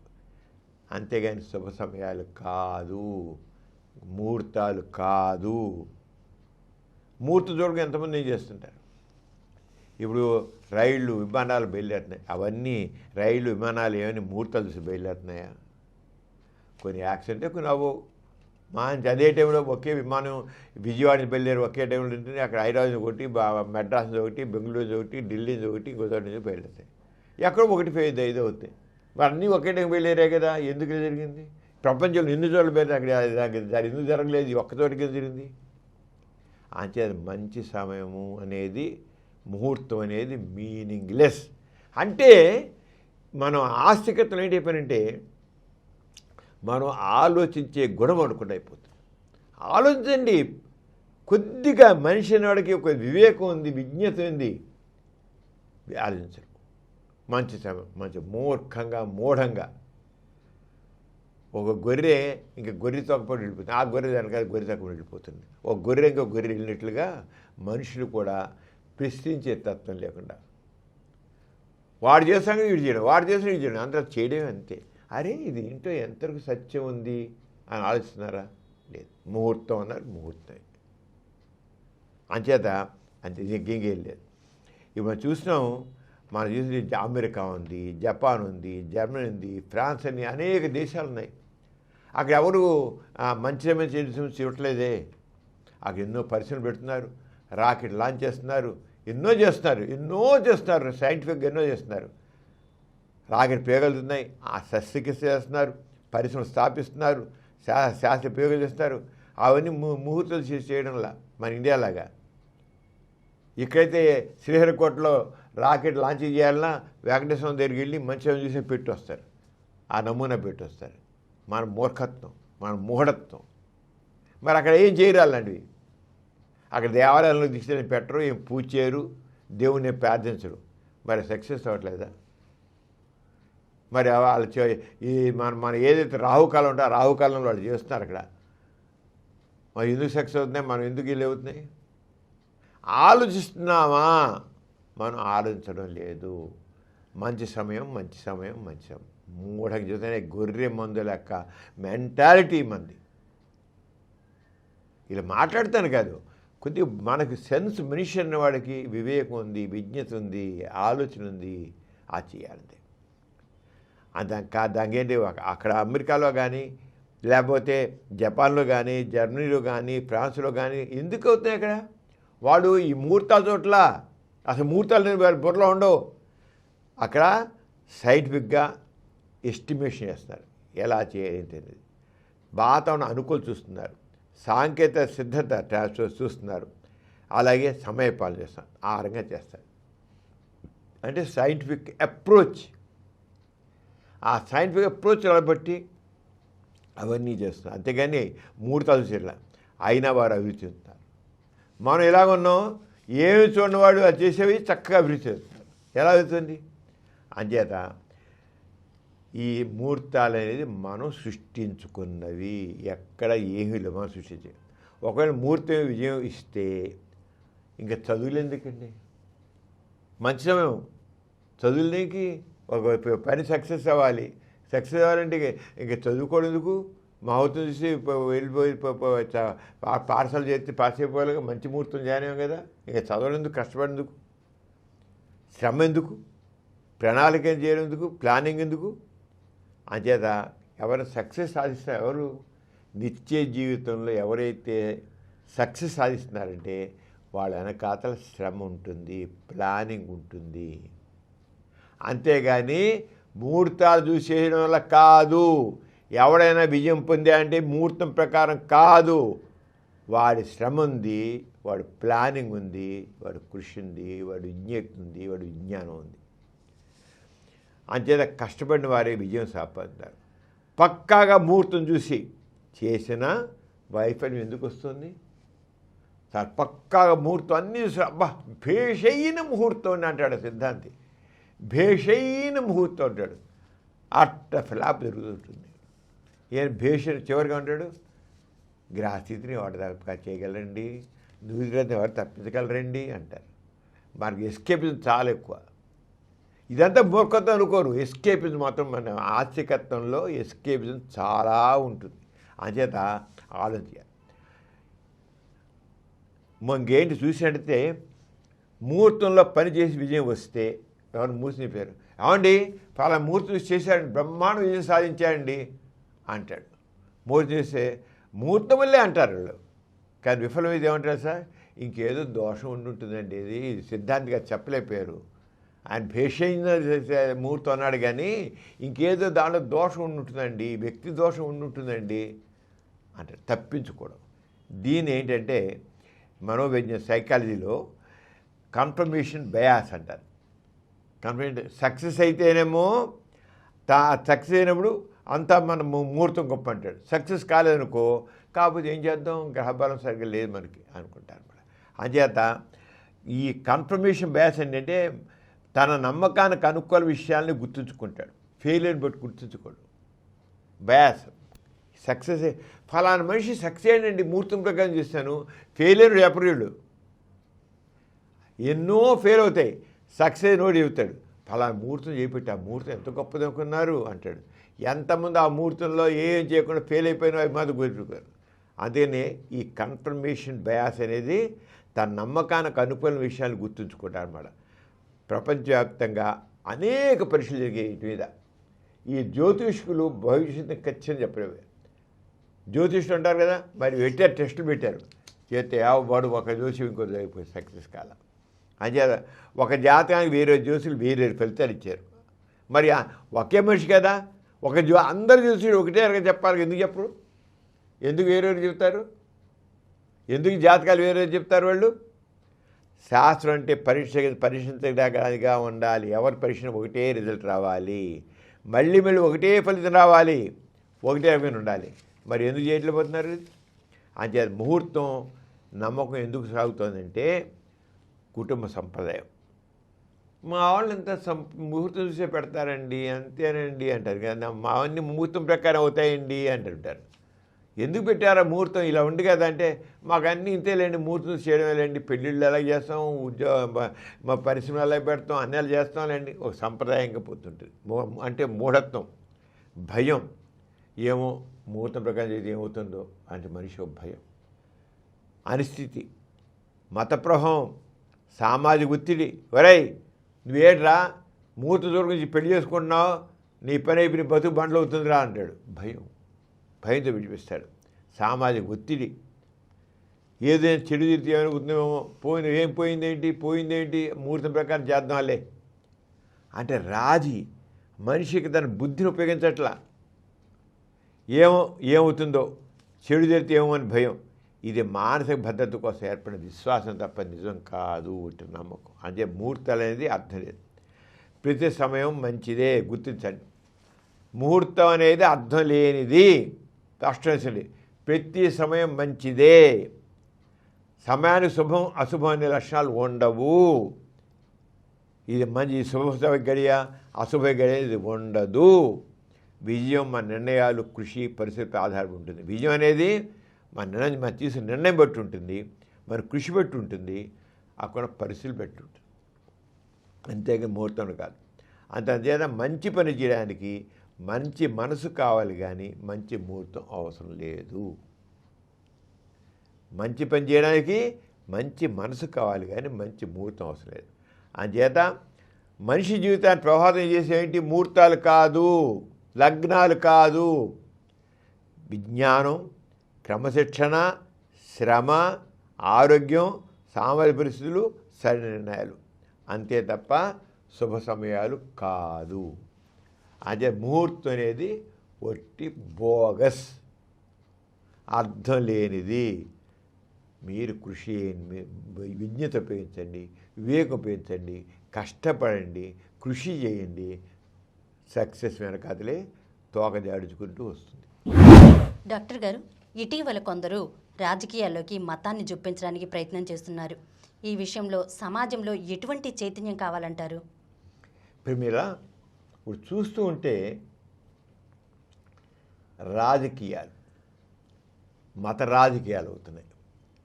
మన భారతదేశం సెక్యులర్ సోషలిస్ట్ కాన్స్టిట్యూషన్.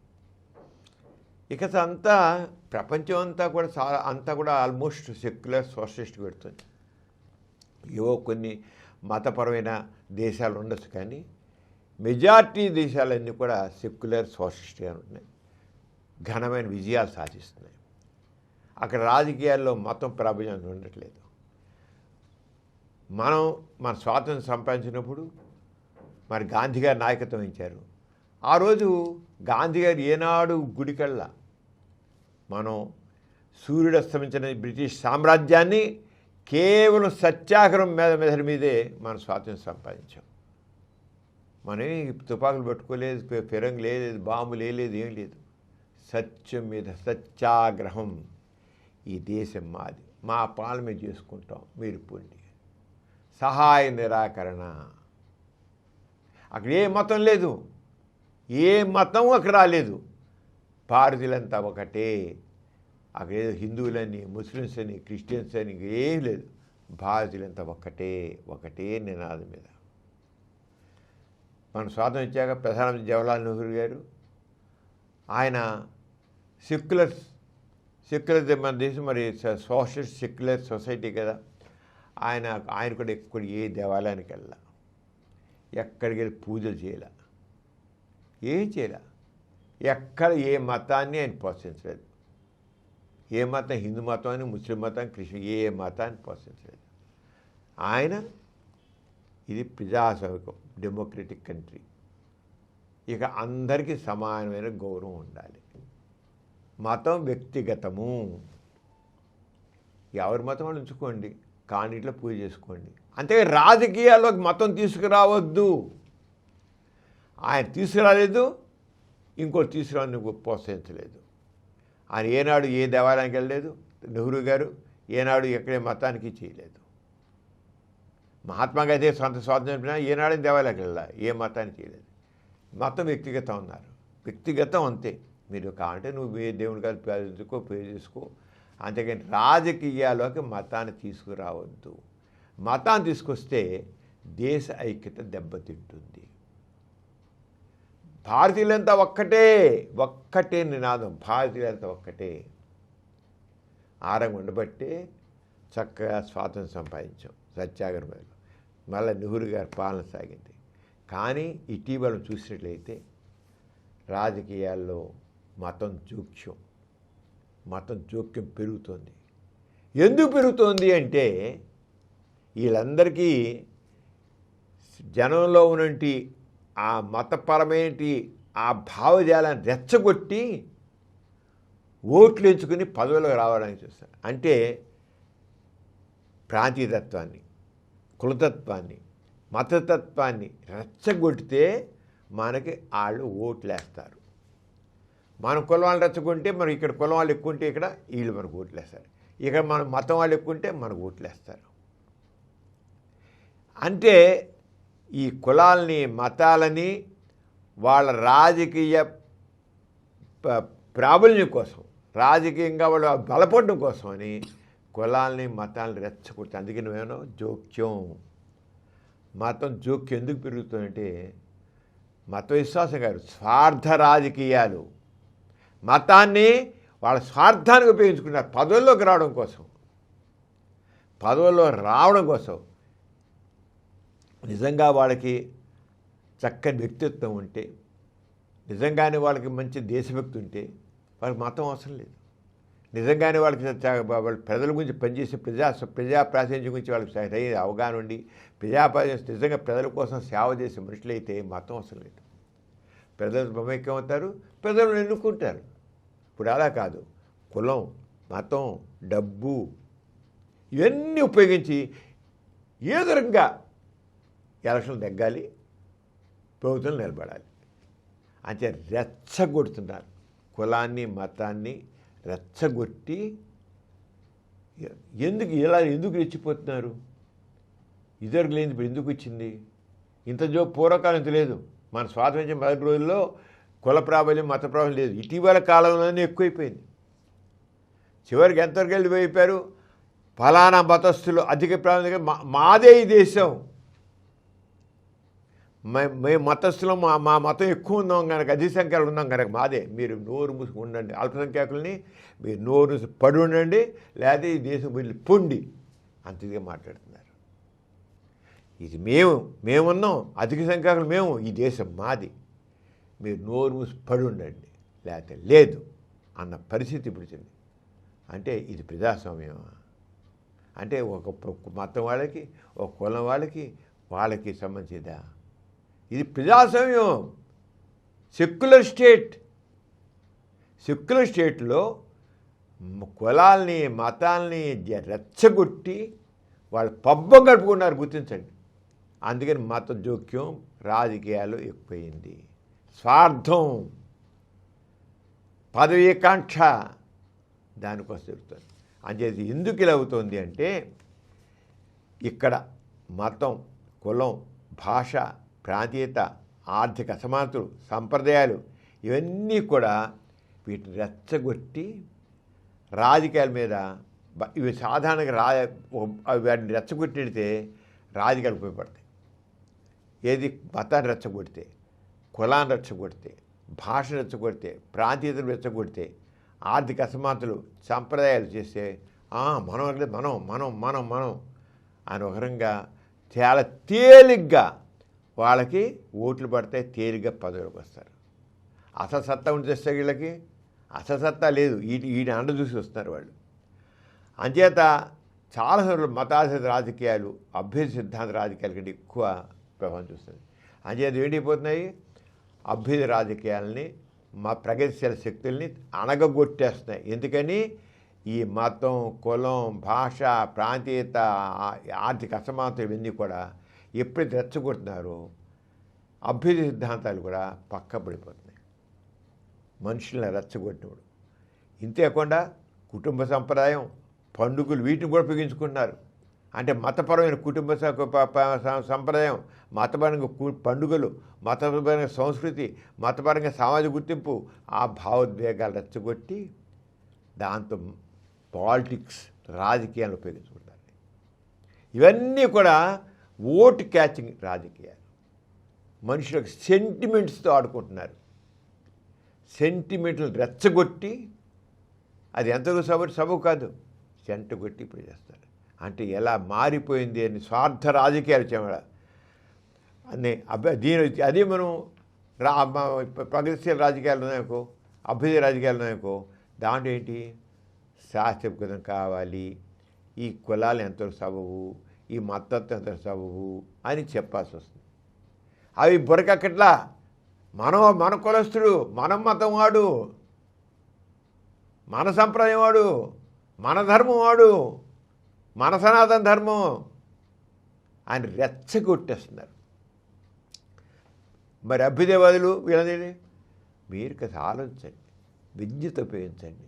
ఇవన్నీ నిజమా కాదు కదా, చక్కగా ఆలోచించండి, సైంటిఫిక్గా ఆలోచించండి, కాస్త వివేకంతో ఉండండి. విద్యుత్ ఉపయోగించంటే ఎప్పుడైతే వీళ్ళల్లో సెంటిమెంట్లని, మత సెంటిమెంట్ని, కుల సెంటిమెంట్లని, ఇవన్నీ సాంప్రదాయ సెంటిమెంట్లు రెచ్చగొడుతున్నారో ఇవన్నీ ఆలోచించే శక్తి మనుషులు కోల్పోతున్నారు. అంటే మనిషి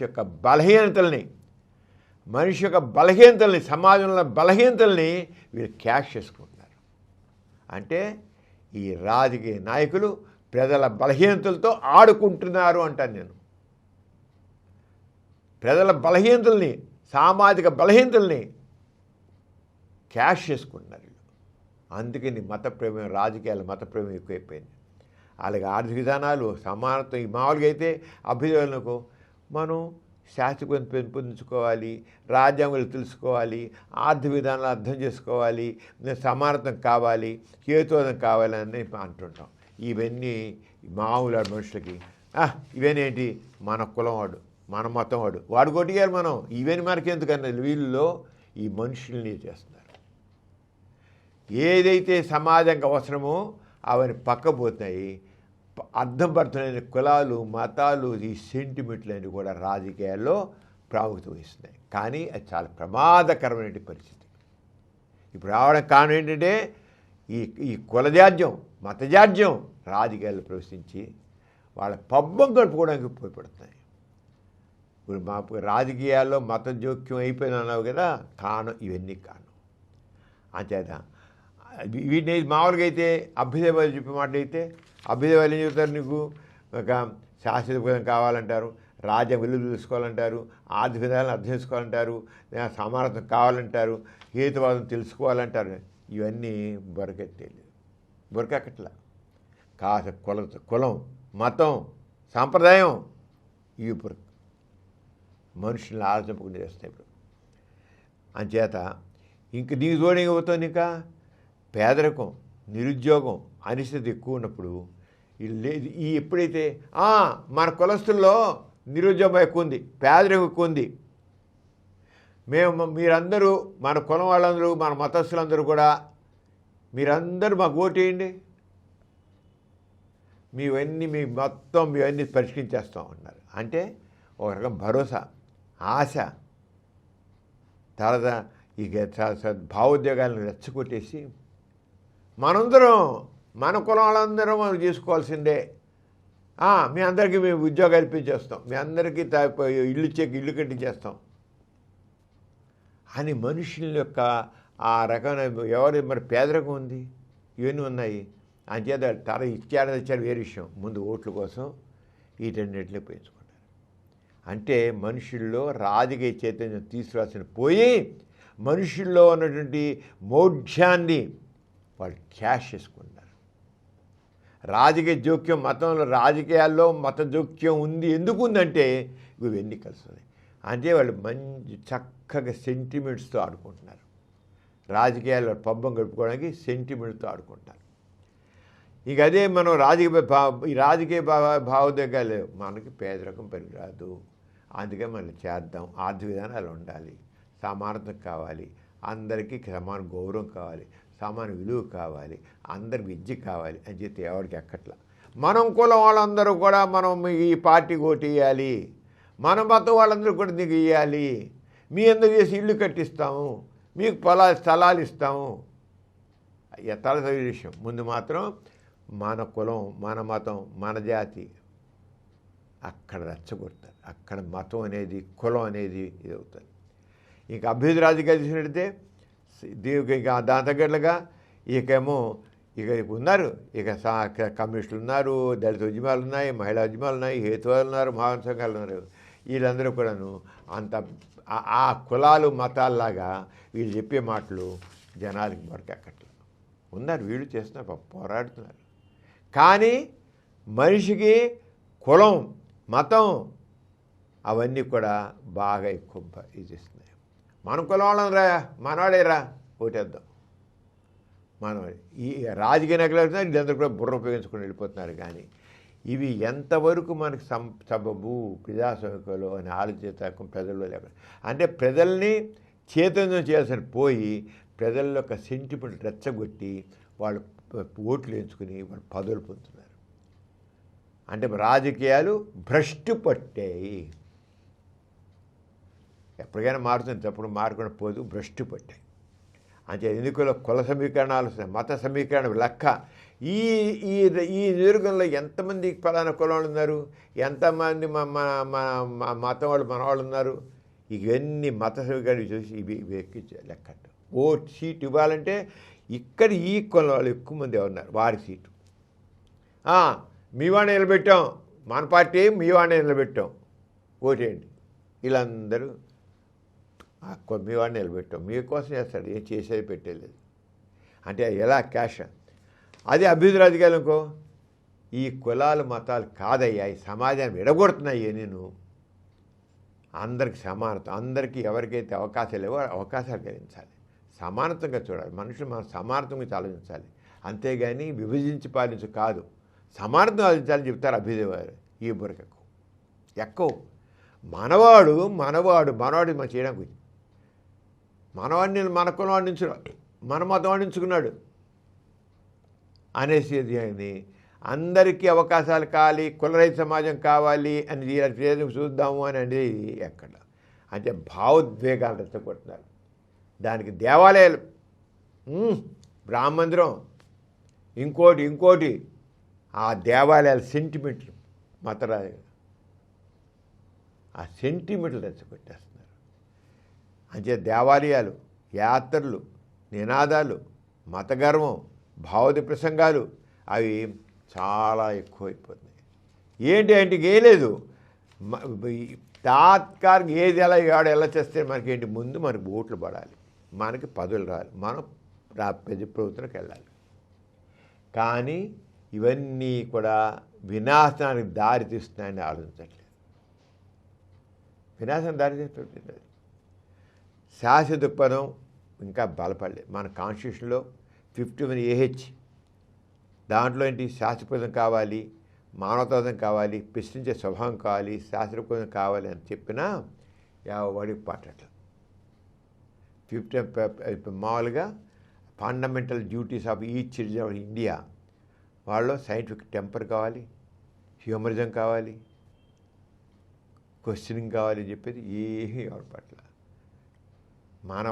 మనవాడు నుంచున్నారా లేదా, మన కులాన్ని నుంచున్నారు, మన మతం వాడు నుంచున్నాడు లేదా, ఎవడు ఎంత పొందారు అంతే. ఇంకా చెప్పాలంటే జ్యోతిషం, మూఢనమ్మకాలు, అద్భుత విశ్వాసాలు, కులహంకారం ఇవన్నీ కూడా రెచ్చగొట్టి పడేస్తాయి. ఇలా ఉంటే కదా ఎందుకు అంచేత అభ్యుదయ రాజకీయాలు మనం ఎలా బలపడాలి అంటే ఉన్నాయి అని ఇవి ఎంతకాలం సాగవు. ఎందుకంటే జనాల్ని ఎంతకాలం చీట్ చేయలేరు. కొంతకాలం ఎందరినో మోసం చేయొచ్చు, మరి కొంతకాలం కొందరు చేయొచ్చు, ఎల్లకాలం అందరినీ మోసం చేయలేరు. అది రాజకీయాలు ఉండేది. కొంతకాలం ఎందరినో చేయొచ్చు, అందరిని కాదు కానీ ఎందరినో చేయొచ్చు, మరి కొంతకాలం కొందరిని చేయొచ్చు. ఆ పని అందరినీ ఏం చేయలేరు. ఆ పరిస్థితి వచ్చి తీరుతుంది, ఖచ్చితంగా వస్తుంది. ఇప్పటికే రాజకీయాలు భ్రష్టు పెట్టే కనుక జనాలకు అర్థమవుతుంది. దీంట్లో మాత్రం ఇంకా ఆ కులతత్వం, మతత్వం రెచ్చగొట్టి, దైవభావాన్ని రెచ్చగొడుతున్నారు. దేవాలయాలు కడుతున్నారు, ఇక్కడ ఆదివారం ఈ దేవాలయం అంటున్నారు, దేవాలయాలు పెంచుతున్నారు. ఈ దేవాలయం కట్టిన వల్ల మనకేం ఒరిగిందిరా, మనకేం తిండి వస్తుందా, మనకేమైనా ఉద్యోగాలు వస్తున్నాయా, మనకేమైనా ఇళ్ళు వచ్చినాయా, మనకి ఏ రకంగా ఒరిగిందని ఆలోచించే తత్వం లేకుండా చేసి మనం మత ప్రకారంగా మన మతానికి సంబంధించినవి ఉన్నాయి. మన మతానికి మనం మెజార్టీ మతం ఉన్నాం కనుక మనకు సంబంధించిన దేవాలయం కట్టారు కనుక అని ఆలోచిస్తున్నాడు. కానీ దీనివల్ల సమాజానికి ప్రయోజనం అంటే ప్రజల ప్రయోజనాన్ని ఆలోచించేది లేకుండా ఎందుకంటే మనుషుల్ని మౌఢ్యంలో ఉంచుకుంటారు.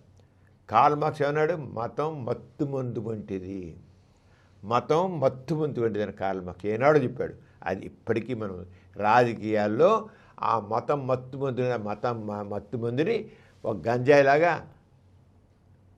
ఓ ఓపియంలాగా మీద పోతాడు, ప్రస్తుతంగా ఆడుతున్నారు. కానీ ఎంతో కాలం చాలు. అభ్యుదయ రాజకీయం ఎలా బలపడాలంటే శాస్త్రీయ విద్యని బలపరచాలి. పాఠశాల నుంచే హేతువాద భావాలను పెంపొందించే కృషి చేయాలి. కనీసం మనకి అంటే ప్రభుత్వం ఎలా ఉండదు, ఉన్నది తీసిపేరుస్తుందిలే. ప్రభుత్వం మాత్రం ఉన్న అధికారులు అంతగా ఉంటాయి. కానీ బయట నుంచి అయినా సరే మనం ఈ హేతువాదాన్ని, శాస్త్రీయవాదాన్ని ప్రశ్నించే స్వభావాన్ని పెంపొందాలి. శాస్త్రీయ దృక్పథం ఎంత ఆ రంగం వాతావరణాన్ని వాళ్ళు అలా చేసుకెళ్ళిపోతున్నారు కదా. వాళ్ళు మత రాజకీయాలు ఎక్కువ ప్రభావం చూపిస్తున్నాయి. మనం ఏం చేయలేము కాదు. రెండో పక్క మనం ఎప్పుడైతే చేసుకుంటామో చెప్పా కదా, ఎల్లకాలం అందరినీ ఎవరు మోసం చేయలేరు. కొందరి నుంచి కొంత ఆ కొందరి చివరికి ఎవరు తగ్గిపోతుంది, కొంతకాలం జరుగుతుంది. మన సమాజంలో ఇప్పుడు అందులో తప్పకుండా ప్రజల్లో ఆలోచన శక్తి చదువుకుంటున్నారు. పిల్లలు ఎక్కువ చదువుతున్నారు. కొత్త అవతారం చక్కగా విద్యావంతులు అవుతున్నాడు. ప్రశ్నించే గుణం తప్పకుండా వస్తుంది. వీళ్ళ ఆటలు ఎంతో కాలం సాగవు. ఈ మతత్వవాదులు, కులతత్వవాదుల ఆటలు ఎంతో కాలం సాగవు. సంఘ విద్రోహ శక్తుల ఆటలు ఎంతో కాలం సాగవు. వీళ్ళని తప్పకుండా వీళ్ళు భరతం పడతారు ప్రజలు, దాంట్లో డౌట్ లేదు. అందుచేత మనం రాజ్యాంగ విలువలు ప్రజలకు తీసుకెళ్ళాలి. సమానత్వం, స్వేచ్ఛ, లౌకికవాదం, సామాజిక న్యాయం గురించి మనం జనాల్లో చేసాం కదా. రూపక హేతువాదం గురించి, శాస్త్రం గురించి ప్రశ్నించే స్వభావం గురించి చెప్పాలి. అలాగే పేదలను తగ్గించడానికి కృషి చేయాలి. భయం తగ్గుతుంది. ఒక సెన్స్ ఆఫ్ ఇన్సెక్యూరిటీ పోగొట్టాలి. ప్రశ్నించే తత్వాన్ని ప్రవేశించేసి ఒక లాజికల్ థింకింగ్ ప్రవేశపెట్టాలి. మనం కులవస నిర్మూలన కోసం ప్రయత్నం చేయాలి. తప్పకుండా జరుగుతుంది. అంచేత అభ్యుదయవాదులు నిరాశపడకుండా రెండో పక్క ఈ చేసుకుంటుంటే ఇవాళ పదవుల్లో మనం రాలేకపోవచ్చు. కానీ అప్పటిదే అభ్యుదయవాదులు సమాజంలో ఈ చేసుకుని వెళ్తుంటారు. అలాగే కులవాస నిర్మూలనకి కృషి చేయాలి. కులవాసి అంత మీరు వర్ణాంతవాదులు, మతాంతవాదులు చేస్తుంటే చివరికి ఈ కులం అనే భావం దొరుకుతుంది. ఎంత మేరకు వర్ణాంతవాదులు దొరుకుతాయో అంత మేరకు దొరుకుతాయి. కుల విషయమై కఠిన చర్యలు ఉండాలి. సమాన అవకాశాలు కల్పించాలి. మహిళా సాధికారిత, మహిళలు కూడా ఇప్పుడు గుడ్డిగా వేయకుండా వాళ్ళకి విద్య, మహిళా విద్య, ఉపాధి కల్పించడం, రాజకీయ ప్రాతినిధ్యం, భద్రత ఇవి పెడితే అభ్యుదయం తప్పకుండా వస్తుంది. యువతలో హేతువాదాలను పెంచాలి. ప్రశ్నించే ధోరణ పెంచాలి. విమర్శనాత్మక ఆలోచన కలిగించాలి. శాస్త్రీయ అవగాహన పెంపొందించాలి. చేసినట్లయితే సమాజంలో తప్పకుండా మార్పు వచ్చి తీరుతుంది. మార్పు అందులో ఇప్పుడు ప్రజలకు బాగా అర్థమైంది. ఇవాళ ఏదో చేస్తారు, వీడు ఏం చేయకపోతే బురిడి కొట్టి ఓట్లు వేయించుకున్నారు, పదవులకు వస్తున్నారు. వాళ్ళు ఏం చేయలేరు. ఇలాంటి వాళ్ళు ఏం చేయలేరు. ఏదో వాళ్ళు చేసుకుంటారు. టెక్నాలజీకి అర్థమవుతుంది. చివరికి లైన్ మార్చి ముద్ర కొడతారు. తప్పకుండా వాళ్ళకి వీళ్ళ పని అయిపోతుంది. ప్రజలకు అర్థమైంది ఇది లేక మనం మన చేతుల్లో ఉంది ప్రభుత్వం. ఇవాళ మనం ఏదో మోసం వేసాము, మనం మోసం చేశారని గుర్తించేది ఎంతో కాలం లేదు. ఈ మతతత్వవాదులు, కులతత్వవాదులు, సమాజ విద్రోహ శక్తులకి ఎంతో కాలం వీళ్ళు పబ్బం గడవదు. కొంతకాలం తప్పకుండా వీళ్ళందరికీ పప్పులు ఉడకుండా పోతాయి. సరైన ప్రజాస్వామ్యం వస్తుంది, ఖచ్చితంగా వస్తుంది. అంచేత మీడియా కూడా బాధ్యతంగా చేయాలి. దేశ ప్రచారం కాకుండా వాస్తవం చేస్తూ, శాస్త్రీయ చర్చలు పెడుతూ, ప్రజాస్వామ్య విలువలను ప్రోత్సహిస్తూ చేయాలి. అలాగే అభ్యుదయ శక్తులను కూడా వాళ్ళు హేతువాదులు, దళిత ఉద్యమాలు, మహిళా ఉద్యమాలు, కార్మిక ఉద్యమాలు వీటన్నిటిని కూడా ప్రోత్సహిస్తూ ఉంటే తప్పకుండా ఎంతో దూరం సుదూర భవిష్యత్తులోనే రాజకీయాల్లో ఏ అయితే మతశక్తులు, కులశక్తులు వాళ్ళ ప్రభావం చూసినాయో అవన్నీ లేకుండా పోతాయి. మనం కోరేటి సమాజం, సామాజిక న్యాయం తప్పకుండా ఏర్పడుతుంది. డాక్టర్ గారు, కొందరు ప్రజాప్రతినిధులు ప్రజా ప్రాతినిధ్యంలో అవగాహన లేమితో ఉంటున్నట్లు అనిపిస్తుంది.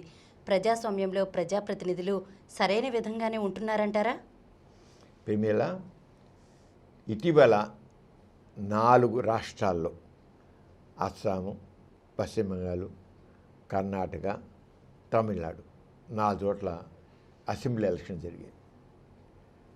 జరిగిన వరకు ముఖ్యమంత్రులు, మంత్రులు ప్రమాణ స్వీకారం చేయడం ఉంటుంది కదా. మరి దీంట్లో చాలా మనం ఇంతకుముందు చెప్పుకున్నాం, క్యాలిక్యులేషన్, కులం క్యాలిక్యులేషన్స్, రిలీజియన్ క్యాలిక్యులేషన్స్, ఈ రంగా వాటిని రెచ్చగొట్టి వీళ్ళందరూ వస్తున్నారు. దాని నమూనా ఏంటో చెప్తాను. ఒక ముఖ్యమంత్రి గారు ఒక రాష్ట్రంలో ఆయన వచ్చాడు, మతాన్ని రెచ్చగొట్టి వచ్చాడు. ఆయన ప్రమాణం చేశాడు. ఏం ప్రమాణం చేశాడు ముఖ్యమంత్రి? ఏ రంగా చేశాడు? అది మన మామూలుగా ప్రధానమంత్రి అయితే మన కాన్స్టిట్యూషన్లో ఆర్టికల్ 75 ప్రకారంగా అక్కడ ప్రమాణం చేయడం ఉంటుంది. అలాగే ముఖ్యమంత్రి అయితే ఆర్టికల్ 164 ప్రకారంగా ఉంటుంది. దాంట్లో అది ప్రధానమంత్రి కావచ్చు, లేదా సెంట్రల్ మినిస్టర్ కావచ్చు. అలాగే ఆర్టికల్ 164 అయినట్లయితే ఆ స్టేట్ సీఎం కావచ్చు, మినిస్టర్ కావచ్చు, ఎవరైనా చేయొచ్చు అన్నమాట. దాంట్లో వాళ్ళు ప్రమాణం చేస్తారు. ఏమి ప్రమాణం చేశారు ఇక్కడే మనం అర్థం చేసుకోవాల్సింది. ప్రతి వాళ్ళు తప్పకుండా ప్రమాణం చేయాలి. ఇప్పుడు ఒకటి మాత్రం గుర్తించాలి, ఒకసారి నెగ్గిన తర్వాత ప్రజాప్రతినిధి ఏ పార్టీ ప్రతినిధి అంటారు వాళ్ళని. నువ్వు కాన్స్టిట్యూషన్ తీసుకున్నట్లయితే ఎక్కడా కూడా పార్టీ అని పదం ఉండదు. ఈ పార్టీ ఆ పార్టీ అని ఉండదు. మెజార్టీ సభ్యుల సపోర్ట్ ఉన్నవాడిని గవర్నరు కానీ, లేదా అక్కడ ప్రెసిడెంట్ ఆఫ్ ఇండియా కానీ అక్కడ లీడర్గా పిలుస్తారు. మెజార్టీ పార్లమెంట్ అనుకో, ఎవరికైతే మెజార్టీ సపోర్ట్ ఉంటుందో ఆ సపోర్ట్గా ఉన్న వాళ్ళని నీకు అది ప్రైమ్ మినిస్టర్గా సర్వ్ చేయమని, ఇకైతే స్టేట్లో అయితే ముఖ్యమంత్రి గారు చేయమని నీ మంత్రులుగా ఏర్పాటు చేశారు. అంతేగాని ఫలానా పార్టీ వాడిని పిలుస్తున్నాను అనరు. ఎక్కడ కాన్స్టిట్యూషన్లో పార్టీ అని PARTY అని వర్డ్ ఎక్కడ ఉండదు. మెజార్టీ సభ్యుల మద్దతు ఉన్న వ్యక్తిని అక్కడ నాయకుడిగా ప్రమాణం చేయడానికి, అలాగే ఆయనతో పాటు మంత్రి చేయడానికి ఇక అక్కడ పార్లమెంట్లో అయితే ప్రెసిడెంట్ ఆఫ్ ఇండియా, ఇక్కడైతే గవర్నర్ ఆఫ్ స్టేట్ పిలవడం జరుగుతుంది. ఆ రంగా తెలియదు. అలాగా ఇది ఇంతే, ఎక్కడ పార్టీ ప్రమేయం ఉండదు. చూడు ఎక్కడ అంటే ఒకసారి ఎమ్మెల్యే అయినా, MP అయినా, ఎవడైనా సరే వాళ్ళు వాళ్ళు ఏ పార్టీ తరపున పెరగని, ఏ పార్టీ తరపున ఎన్నిక అవని వాళ్ళు మొత్తం ఆ నియోజకవర్గానికి లేదా ఆ స్టేట్ సంబంధించిన ప్రజాప్రాతినిధ్యం వహించే మనుషులే కానీ ఒక పార్టీకి ప్రాతినిధ్యం వహించడం కాదు. గుర్తించండి. ఒక సీఎం అయ్యాడంటే మొత్తం ఆ స్టేట్ అందరికీ ఆయన ప్రాతినిధ్యం వహించినట్లు. ఒక ప్రైమ్ మినిస్టర్ అంటే ఆ దేశ మొత్తానికి పంతే కానీ ఆయన ఏదో పార్టీని కనుక ఆయన ఓటు వేసిన వాళ్ళకే ప్రాతినిధ్యం కాదు. అది గుర్తించాలి ప్రతి ఒక్కళ్ళు. ఒకరేదో ఫలానా X పార్టీ తరఫున ఒకరు ప్రైమ్ మినిస్టర్ అవ్వచ్చు, లేదా ఫలానా Y పార్టీ తరఫున అసెంబ్లీలో సీఎం అవ్వచ్చు. కానీ ఒకసారి ఎలక్ట్ అయిపోయిన తర్వాత వాళ్ళు ఏ పార్టీ ప్రాతినిధ్యం ఎన్నికైనప్పుడు కూడా ఆ నియోజకవర్గంలో ఉన్న వాళ్ళందరికీ, లేదా ఆ స్టేట్లో ఉన్న వాళ్ళందరికీ వాళ్ళు జవాబుదారీ. ఓటు వేసిన వాళ్ళకి, వేయని వాళ్ళకి కూడా వాళ్ళు ప్రాతినిధ్యం. నాకు ఓటు వేయని వాళ్ళకి నాదేం లేదు, నేనేం చేయను అన్నకు వీలు లేదు. ప్రజాప్రాతినిధ్యం అంటే అక్కడ వాళ్ళందరికీ, ఆ నియోజకవర్గంలో ఉన్న వాళ్ళందరికీ, లేదా ఆ స్టేట్లో ఉన్న వాళ్ళందరికీ వాళ్ళు జవాబుదారీ. అంతేగాని నాకు నువ్వు ఓటు వేయలేక కుదరదు, నువ్వు నాకు వేయలేక పనికిరాదు అన్నకు వీలు లేదు. అది ప్రజాస్వామ్యం అంటే. కానీ ఈ ప్రజాప్రాతినిధ్యము అనేది అర్థం కాక ముఖ్యమంత్రి లాంటి వాళ్ళు, మంత్రులు లాంటి వాళ్ళు, ఎమ్మెల్యే లాంటి వాళ్ళు, MP లాంటి వాళ్ళు అర్థం లేకుండా మాట్లాడుతున్నారు. ఆశ్చర్యం వేస్తున్నమాట. ఇప్పుడు మనం చూద్దాం, మన ఎలక్షన్ జరిగేదా ఒక స్టేట్కి సంబంధించిన ముఖ్యమంత్రి గారు ఈ రంగా ప్రమాణం చేశారు. నేను పలానా X పేరు చెప్పడం ముఖ్యం. నేను X అయిన నేను దేవుని సాక్షిగా చేయొచ్చు, లేదా సత్యసాక్షిగా అనొచ్చు. దేవుని సాక్షిగా లేదా సత్యసాక్షిగా ప్రతిజ్ఞ చేస్తున్నాను. ఏమనగా చట్టబద్ధంగా స్థాపించబడిన భారత రాజ్యాంగం పట్ల నిజమైన విశ్వాసం మరియు విధేయత కలిగి ఉంటాను. భారతదేశ సార్వభౌమాధికారాన్ని మరియు సమగ్రతను కాపాడుతాను. ముఖ్యమంత్రిగా నా విధులను విశ్వాసపూర్వకంగా మరియు మనస్సాక్షిగా నిర్వహిస్తాను. ఇంకా తర్వాత చూడాలి. రాజ్యాంగము మరియు చట్ట ప్రకారం భయం లేకుండా, ఇక ఏమంటారు, రాజ్యాంగము మరియు చట్టం ప్రకారంగా భయం లేకుండా, పక్షపాతం లేకుండా, మమకారం లేకుండా, ద్వేషం లేకుండా ప్రజలందరికీ న్యాయం చేస్తాను. ఏం చేశారు? ముఖ్యమంత్రి కావచ్చు, మంత్రి కావచ్చు, ఎవరైనా సరే ఏం చేస్తారు వాళ్ళు? రాజ్యాంగం మరియు చట్ట ప్రకారం భయం లేకుండా, పక్షపాతం లేకుండా, మమకారం లేకుండా, ద్వేషం లేకుండా ప్రజలకి న్యాయం చేస్తాను. అంటే ఇక్కడ నా ఓటేసిన వాళ్ళకి వేయని వాళ్ళకి నాకు లేదు, అక్కడ అందరికీ న్యాయం చేస్తాను. కానీ ఒక రాష్ట్రంలో ముఖ్యమంత్రి గారు నాకు ఫలానా మతస్థులు ఓటు వేయలేదు కనుక నేను వాళ్ళకి ఏమి చేయనని ఒక ఆయన, ఒక ముఖ్యమంత్రి గారు, ఫలానా వాళ్ళు నాకు ఓటు వేయలేదు నాకు తెలుసు అంటే నేను వాళ్ళకి ఏం చేయను అన్నారు. మరి ఆయన రాజ్యాంగం ప్రకారం ఏం చేశాడు? ఆయన రాజ్యాంగం మరియు చట్టం ప్రకారంగా భయం లేకుండా, పక్షపాతం లేకుండా, మమకారం లేకుండా, ద్వేషం లేకుండా అని మా చేశాడు. చేసి నాకు ఫలానా వాళ్ళు ఫలానా మతస్థులుగా నాకు ఓటు వేయలేదు కానీ నాకు తెలుసు వేయలేదని నేను వాళ్ళకి ఏమి చేయను అని బహిరంగ మాట్లాడాడు. అంటే ఏంటి? రాజ్యాంగ ఉల్లంఘన. అంటే ఆ ముఖ్యమంత్రి గారికి అసలు ఈ చేసిన ఓటు గురించి కానీ దాని అర్థం గురించి కానీ ప్రజాప్రాతినిధ్యం తెలియకపోవడం కానీ అనుకోవాలన్నమాట. ప్రైమ్ మినిస్టర్ అయినా సరే, ముఖ్యమంత్రి అయినా సరే, మినిస్టర్ అయినా సరే, చివరికి శాసనసభ్యుడు అయినా సరే, లేదా ఒక ఎంపీ అయినా సరే, వాళ్ళందరూ కూడా ఇలాంటి ప్రమాణం చేయాలి. అందరూ ఎంపీ అయినా ఎమ్మెల్యే అయినా సరే ఇలాంటి ప్రమాణం చేయాలి.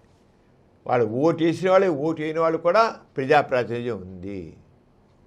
ఓటు వేసిన వాళ్ళు వేయని వాళ్ళు కూడా ప్రజాప్రాతినిధ్యం. వీళ్ళు నాకు ఓటు వేయలేదు నాకు తెలుసు, వీళ్ళకి నేనేమి చేయను అంటే కుదరదు. ఒక ఎమ్మెల్యే అయితే ఆ నియోజకవర్గంలో వాళ్ళందరికీ తను ప్రాతినిధ్యం ఇస్తున్నాడు, వాళ్ళందరికీ సంక్షేమం ఆయన బాధ్యత. ఒక ఎంపీ ఆ నియోజకవర్గంలో ఉన్న అందరికీ ప్రాతినిధ్యం ఇస్తాడు, వాళ్ళందరి సంక్షేమం ఆయన బాధ్యత.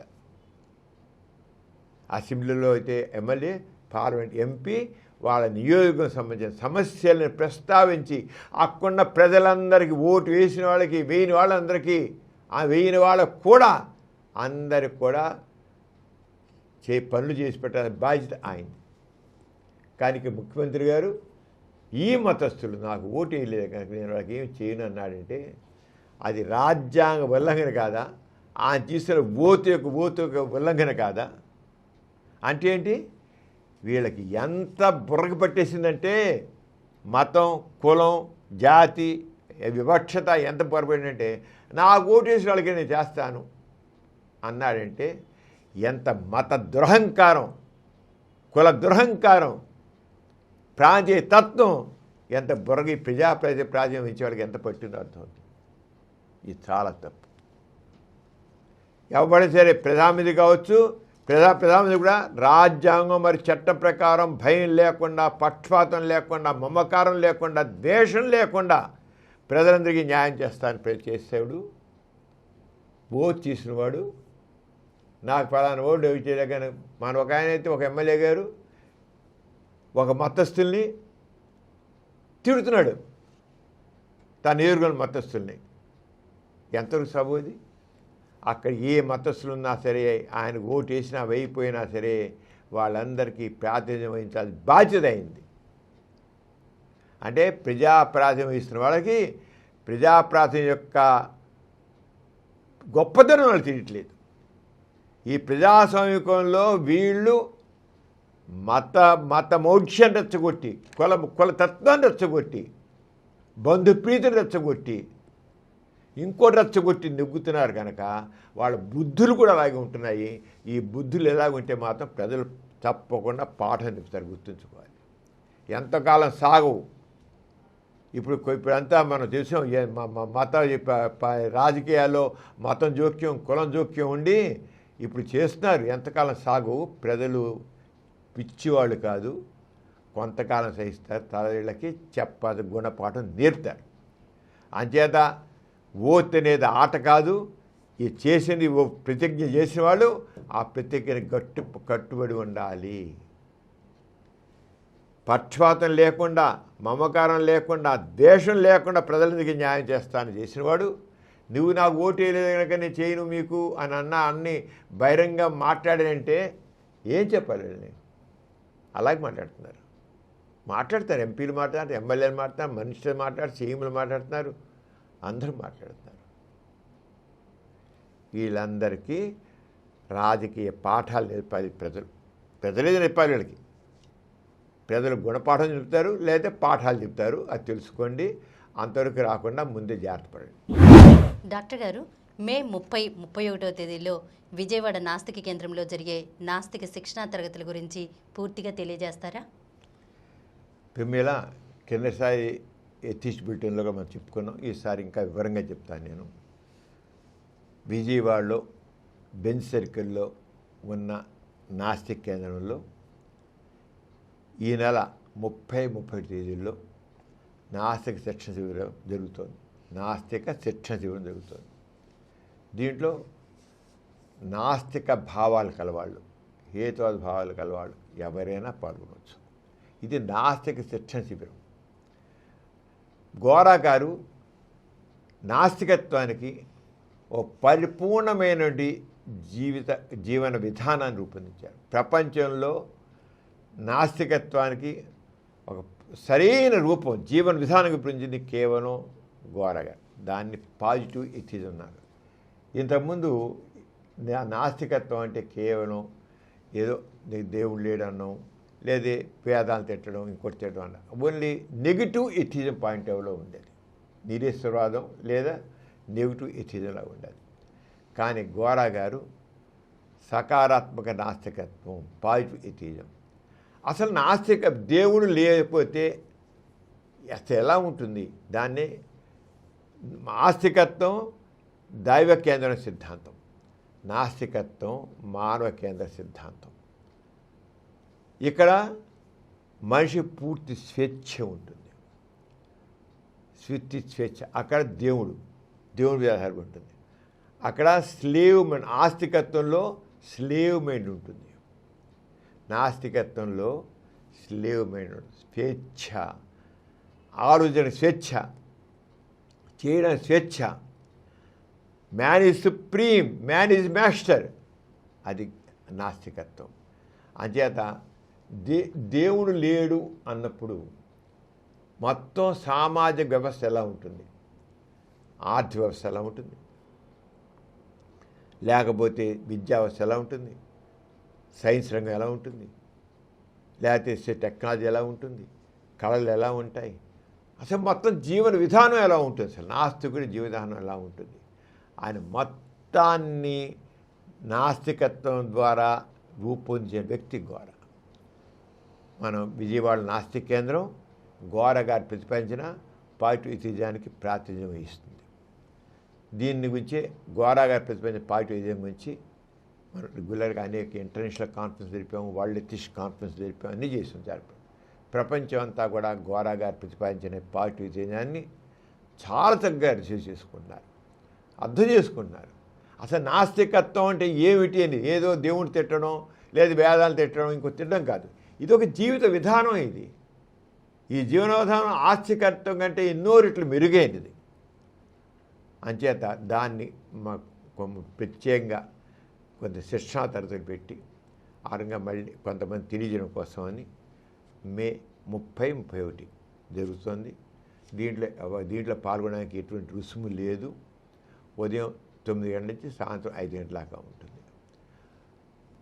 ఎవరైతే ముందు చెప్పారో వాళ్ళకి మాత్రం కొంత పరిమితంగానే ఇక్కడ మనం వాళ్ళకి వసతి ఏర్పాటు చేయగలుగుతున్నాం. తక్కిన వాళ్ళు ఒక ముందు ఫోన్ చేసి చెప్పినట్లయితే వాళ్ళకి వసతి ఏర్పాటు చేయాలి. అందరికీ మరి ఎక్కువ మంది వస్తే వాళ్ళందరికీ వసతి మనం ఏర్పాటు చేయలేము. ఎవరైతే ఫస్ట్ కమ్ ఫస్ట్ లాగా వాళ్ళు వచ్చిన అందరికి వసతి ఏర్పాటు చేస్తాం. వాళ్ళు భోజనం రుసుము మాత్రం లేదు ఇక్కడ. దీంట్లో రుసుము వాళ్ళందరూ వాళ్ళు వచ్చేసి కూర్చొని దాంట్లో పార్టిసిపేట్ చేయొచ్చు. దీంట్లో సబ్జెక్ట్స్ ఏం చెప్పామంటే ముఖ్యంగా అంటే దీంట్లో నిష్ణాతులైన వీళ్ళు ఉన్నారు, భక్తులు ఉన్నారు.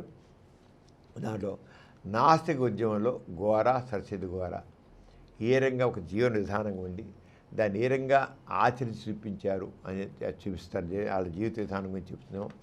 తర్వాత ఆస్తికత్వం అంటే నాస్తికత్వం మిన్న ఏ రంగా the difference between atheism and atheism ఏ రంగా అనేది మనం చెప్పడం జరుగుతుంది. అలాగే మానవ సంక్షేమం కోసం ఆధునిక శాస్త్ర సాంకేతిక రంగాల్లో పురోగతి ఏమిటి, అది సైన్స్ ఫర్ హ్యూమన్ వెల్ఫేర్ ఎలా ఉంటుంది ఏంటి. ఎందుకంటే scientific knowledge and scientific temper కావాలని చెప్తాం ప్రతి వాళ్ళకి. అంతే లేటెస్ట్ అడ్వాన్సెస్ ఎలా ఉంటున్నాయి అవన్నీ కూడా తెలియజేయడం జరుగుతుంది. ఇప్పుడు ఎందుకంటే ఏ వచ్చేసింది, క్వాంటమ్ కంప్యూటర్ వచ్చేసింది, ఎంతో అడ్వాన్స్ అయిపోతుంది. ఇక్కడ దేవుడితో సంబంధం లేదు, దేవుడు అంతా కల్పన. అంచేత మనం ఎంతో డెవలప్ అయిన సైన్స్ గురించి అవగాహన తెలుసుకోవాల్సిన అవసరం ఉంది. అలాగే దైవ పురుషులు, దైవ స్త్రీలు, అతీంద్రవాదనల పరిశోధన ఎలా జరిగింది ఏంటి అని చెబుతుంది. నాస్తిక జీవనంలో పిల్లలు, మహిళలు, యువత ఏ రంగా వాళ్ళ రోల్ ఎలా ఉంటుంది, వాళ్ళు ఎలా రూపొందాలి అనేది చెప్పడం ఉంటుంది. నాస్తిక విద్యా విధానం ఎలా ఉంటుంది, మూఢనమ్మకాలు, తార్కిక ఆలోచన ఎలా ఉంటుంది, విశ్వం ఆవిర్భావం, అది బిగ్ బ్యాంగ్ థియరీ సిద్ధాంతం చెప్పడం ఉంటుంది. నాస్తికత్వం రాజకీయాలు, నాస్తికత్వం ఆర్థిక సిద్ధాంతం, నాస్తికత్వం కళలు, నాస్తికత్వం నీతి, అలాగే జీవజాతుల ఆవిర్భావం, డార్విన్ పరిణామ సిద్ధాంతం, అలాగే నాస్తికత్వం సామాజిక మార్పు అభివృద్ధి ఎలా ఉంటుంది, బాధ్యత సోషల్ మీడియా, ఏఐ, శాస్త్రీయ ఎలా ఉండాలి, ఇలా అన్ని టాపిక్స్. నాస్తిక జీవిత విధానం ఎలా ఉంటుంది, జీవన విధానం ఉంటుంది, ఇలాగ అన్ని టాపిక్స్ దీంట్లో కవర్ చేయడం జరుగుతుంది. అంతా కూడా నాస్తికత్వం గురించి అవగాహన కలిగించడం కోసమని. దీంట్లో కొన్ని టాపిక్స్ ఏమో 1 hour ఉన్నాయి, దాంట్లో 45 minutes ఏమో సబ్జెక్ట్ డీల్ చేస్తే speaker, second 15 minutes questions answer. అలాగే కొన్ని 45 minutes ఉన్నాయి, దాంట్లో 1/2 hour స్పీకర్ మాట్లాడితే 15 minutes ఏమో క్వశ్చన్స్ ఆన్సర్స్. ప్రతి దానికి ప్రతి టాపిక్కి చివరి మాత్రం 15 minutes క్వశ్చన్స్ ఆన్సర్స్. అంటే ఇంకా క్లారిటీ చేసుకోవడం కోసం, ఇంకా క్లారిఫై చేసుకోవడం కోసం దాంట్లో పెట్టాము. అలాగే మొత్తం అన్నిట్లు ఉన్నాయి. చాలా వరకు అన్నీ కూడా పవర్ పాయింట్ ప్రెజెంటేషన్ మీద చేయడం జరుగుతుంది.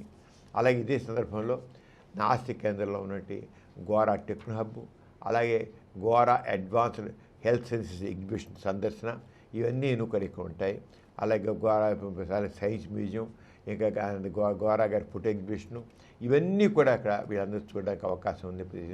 నాస్తిక కేంద్రంలో ఎన్నో కార్యక్రమాలు జరుగుతున్నాయి, వాటన్నింటిలో కూడా అవలోకన కలిగించడం జరుగుతుంది. అంచేత కోరేదంటే నాస్తికత్వం గురించి ఎవరికైతే ఆసక్తి ఉందో ఇంకా దాని గురించి విస్తృతంగా అర్థం చేసుకోవడానికి రండి, పాల్గొండి. నాస్తికత్వం గురించి తెలుసుకోవడానికి, ఇంకా విస్తృతంగా తెలుసుకోవడానికి, నాస్తికత్వానికి జీవిత విధానంగా రూపొందించుకోవడానికి, దాన్ని ఇంకా ఆచరణ పెట్టుకోవడానికి ఏ రకంగా చేయాలి ఏంటి అనేది మొత్తం జీవితానికి సంబంధించిన అన్ని విషయాల్ని దీంట్లో చర్చించి తెలియజేయడం జరుగుతుంది. నేను నేర్చుకొని రాసిన కోరుతున్నాను తెలుసుకోవడానికి. మనం ఇంకా ఇలాగే ఇంకా పెట్టుకున్నాం. వీలైనంత వరకు అందరూ రమ్మన్నాం. ఈ నెల 30-31 తేదీ ఉదయం 9 నుంచి సాయంత్రం 5 దాకా ఈ సెషన్ జరుగుతుంది. దీంట్లో అందరూ పార్టిసిపేట్ చేయాలని కోరుతున్నాను. ప్రిమిల ఇవాళ మనం చాలా విషయాలు తెలుసుకున్నాం. సమరం ఛానల్స్, యూట్యూబ్లో సమరం ఛానల్స్ 20 యూట్యూబ్ ఛానల్స్ ఉన్నాయి.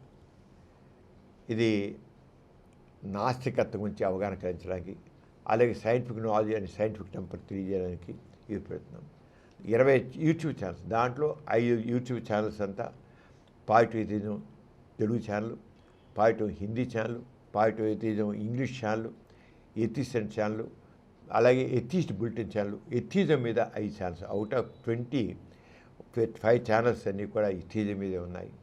అంతేకాకుండా తక్కిన ఛానల్స్ అన్నీ కూడా సమాజంలో చైతన్యం తీసుకురావడం కోసమని మనం పెడుతున్నాం. దాంట్లో హెల్త్ ఛానల్ కూడా ఒకటి ఉంది, సమరం హెల్త్ ఛానల్ అని. ఆ హెల్త్ ఛానల్లో ఆరోగ్యం గురించి పూర్తి అవగాహన, కలిగిన దానికోసం మనకి రకాల ఆరోగ్యం అనేక రకాల మూఢనమ్మకాలనే ఉన్నాయి. అది ఒక మెడికల్ సైన్స్ ఎంతో అడ్వాన్స్ అయిపోతుంది, ఎంతో చెప్పలేనంత. అంటే దాని గురించి ఇంకా మనం రకరకాల మూఢనమ్మకాలు ఉంటున్నాం, ఇంకా రంగం ఉంటున్నాం. ఆరోగ్యం గురించి సరైన అవగాహన కలిగించడం కోసం లేటెస్ట్ నాలెడ్జ్ హెల్త్ గురించి, లేటెస్ట్ అన్ని రంగాల్లో ఆరోగ్యం సంబంధించిన అన్ని విషయాలు ఆరోగ్యం ప్రతి ఒక విషయాన్ని లేటెస్ట్ నాలెడ్జ్ అంతా కూడా ఇందులో ఇవ్వడం జరుగుతుంది. చాలా మనది ముఖ్యంగా మన యూట్యూబ్ ఛానల్స్ పెట్టి ఒక 6 సంవత్సరాల పైన అయింది. ఈ 6 సంవత్సరాల్లో 152 దేశాల్లో చూస్తున్నారు. 21 కోట్ల పైన వ్యూస్ మనకు ఉన్నాయి. 21 కోట్ల పైన, ఏదో లక్షలు కాదు, వేలు కాదు, లక్షలు కాదు, కోట్లు, 21 కోట్లు వ్యూస్ వచ్చాయి. విస్తృతంగా దీన్ని గురించి అన్ని దేశాల్లో చూస్తున్నారు. అంచేత ఎవరి చూడలేదో వాళ్ళందరూ కూడా చూడాలనుకుంటున్నాను. ఆరోగ్యం గురించి కరెక్ట్ అవగాహన, కరెక్ట్ సైంటిఫిక్ నాలెడ్జ్ హెల్త్ గురించి స్పష్టంగా ఇవ్వడం జరుగుతుంది. అన్ని విషయాలు ఇదేదని కాదు, ఆరోగ్యం గురించి తెలియని విషయం అంటూ లేకుండా ప్రతి ఒక్క విషయాన్ని సైంటిఫిక్గా ఇంట్లో ఇవ్వడం జరుగుతుంది. అందులో చూడాలనుకుంటున్నాను. మరి ఇంత చక్కగా ఈ హెల్త్ ఛానల్ని ఎంతో ఆదర్శమైన ప్రేక్షకులందరికీ ధన్యవాదాలు తెలియజేస్తూ, ప్రేమిల మనం ఇవాళ చాలా విషయాలు తెలుసుకున్నాం. మరి వచ్చే బుట్ట మళ్ళీ కలుసుకున్నాం. అందరి ద్వారా సెలవుస్తున్నాం. అందరికీ జై ఇన్సాన్. జై ఇన్సాన్. ఈ కార్యక్రమం మీకు ఎంతో నచ్చింది కదా. ఇటువంటి మరిన్ని వీడియోల కోసం అనతి కాలంలోనే 21 కోట్ల వ్యూస్ సాధించిన సమరం ఛానల్ సమర్పించు ఎథిస్ట్ బులెటిన్ ఛానల్కు సబ్స్క్రైబ్ చేయండి, లైక్ చేయండి, మీ ఫ్రెండ్స్కి షేర్ చేయండి. అలాగే ప్రక్కనున్న గంట సింబల్ని ప్రెస్ చేయడం మర్చిపోకండి.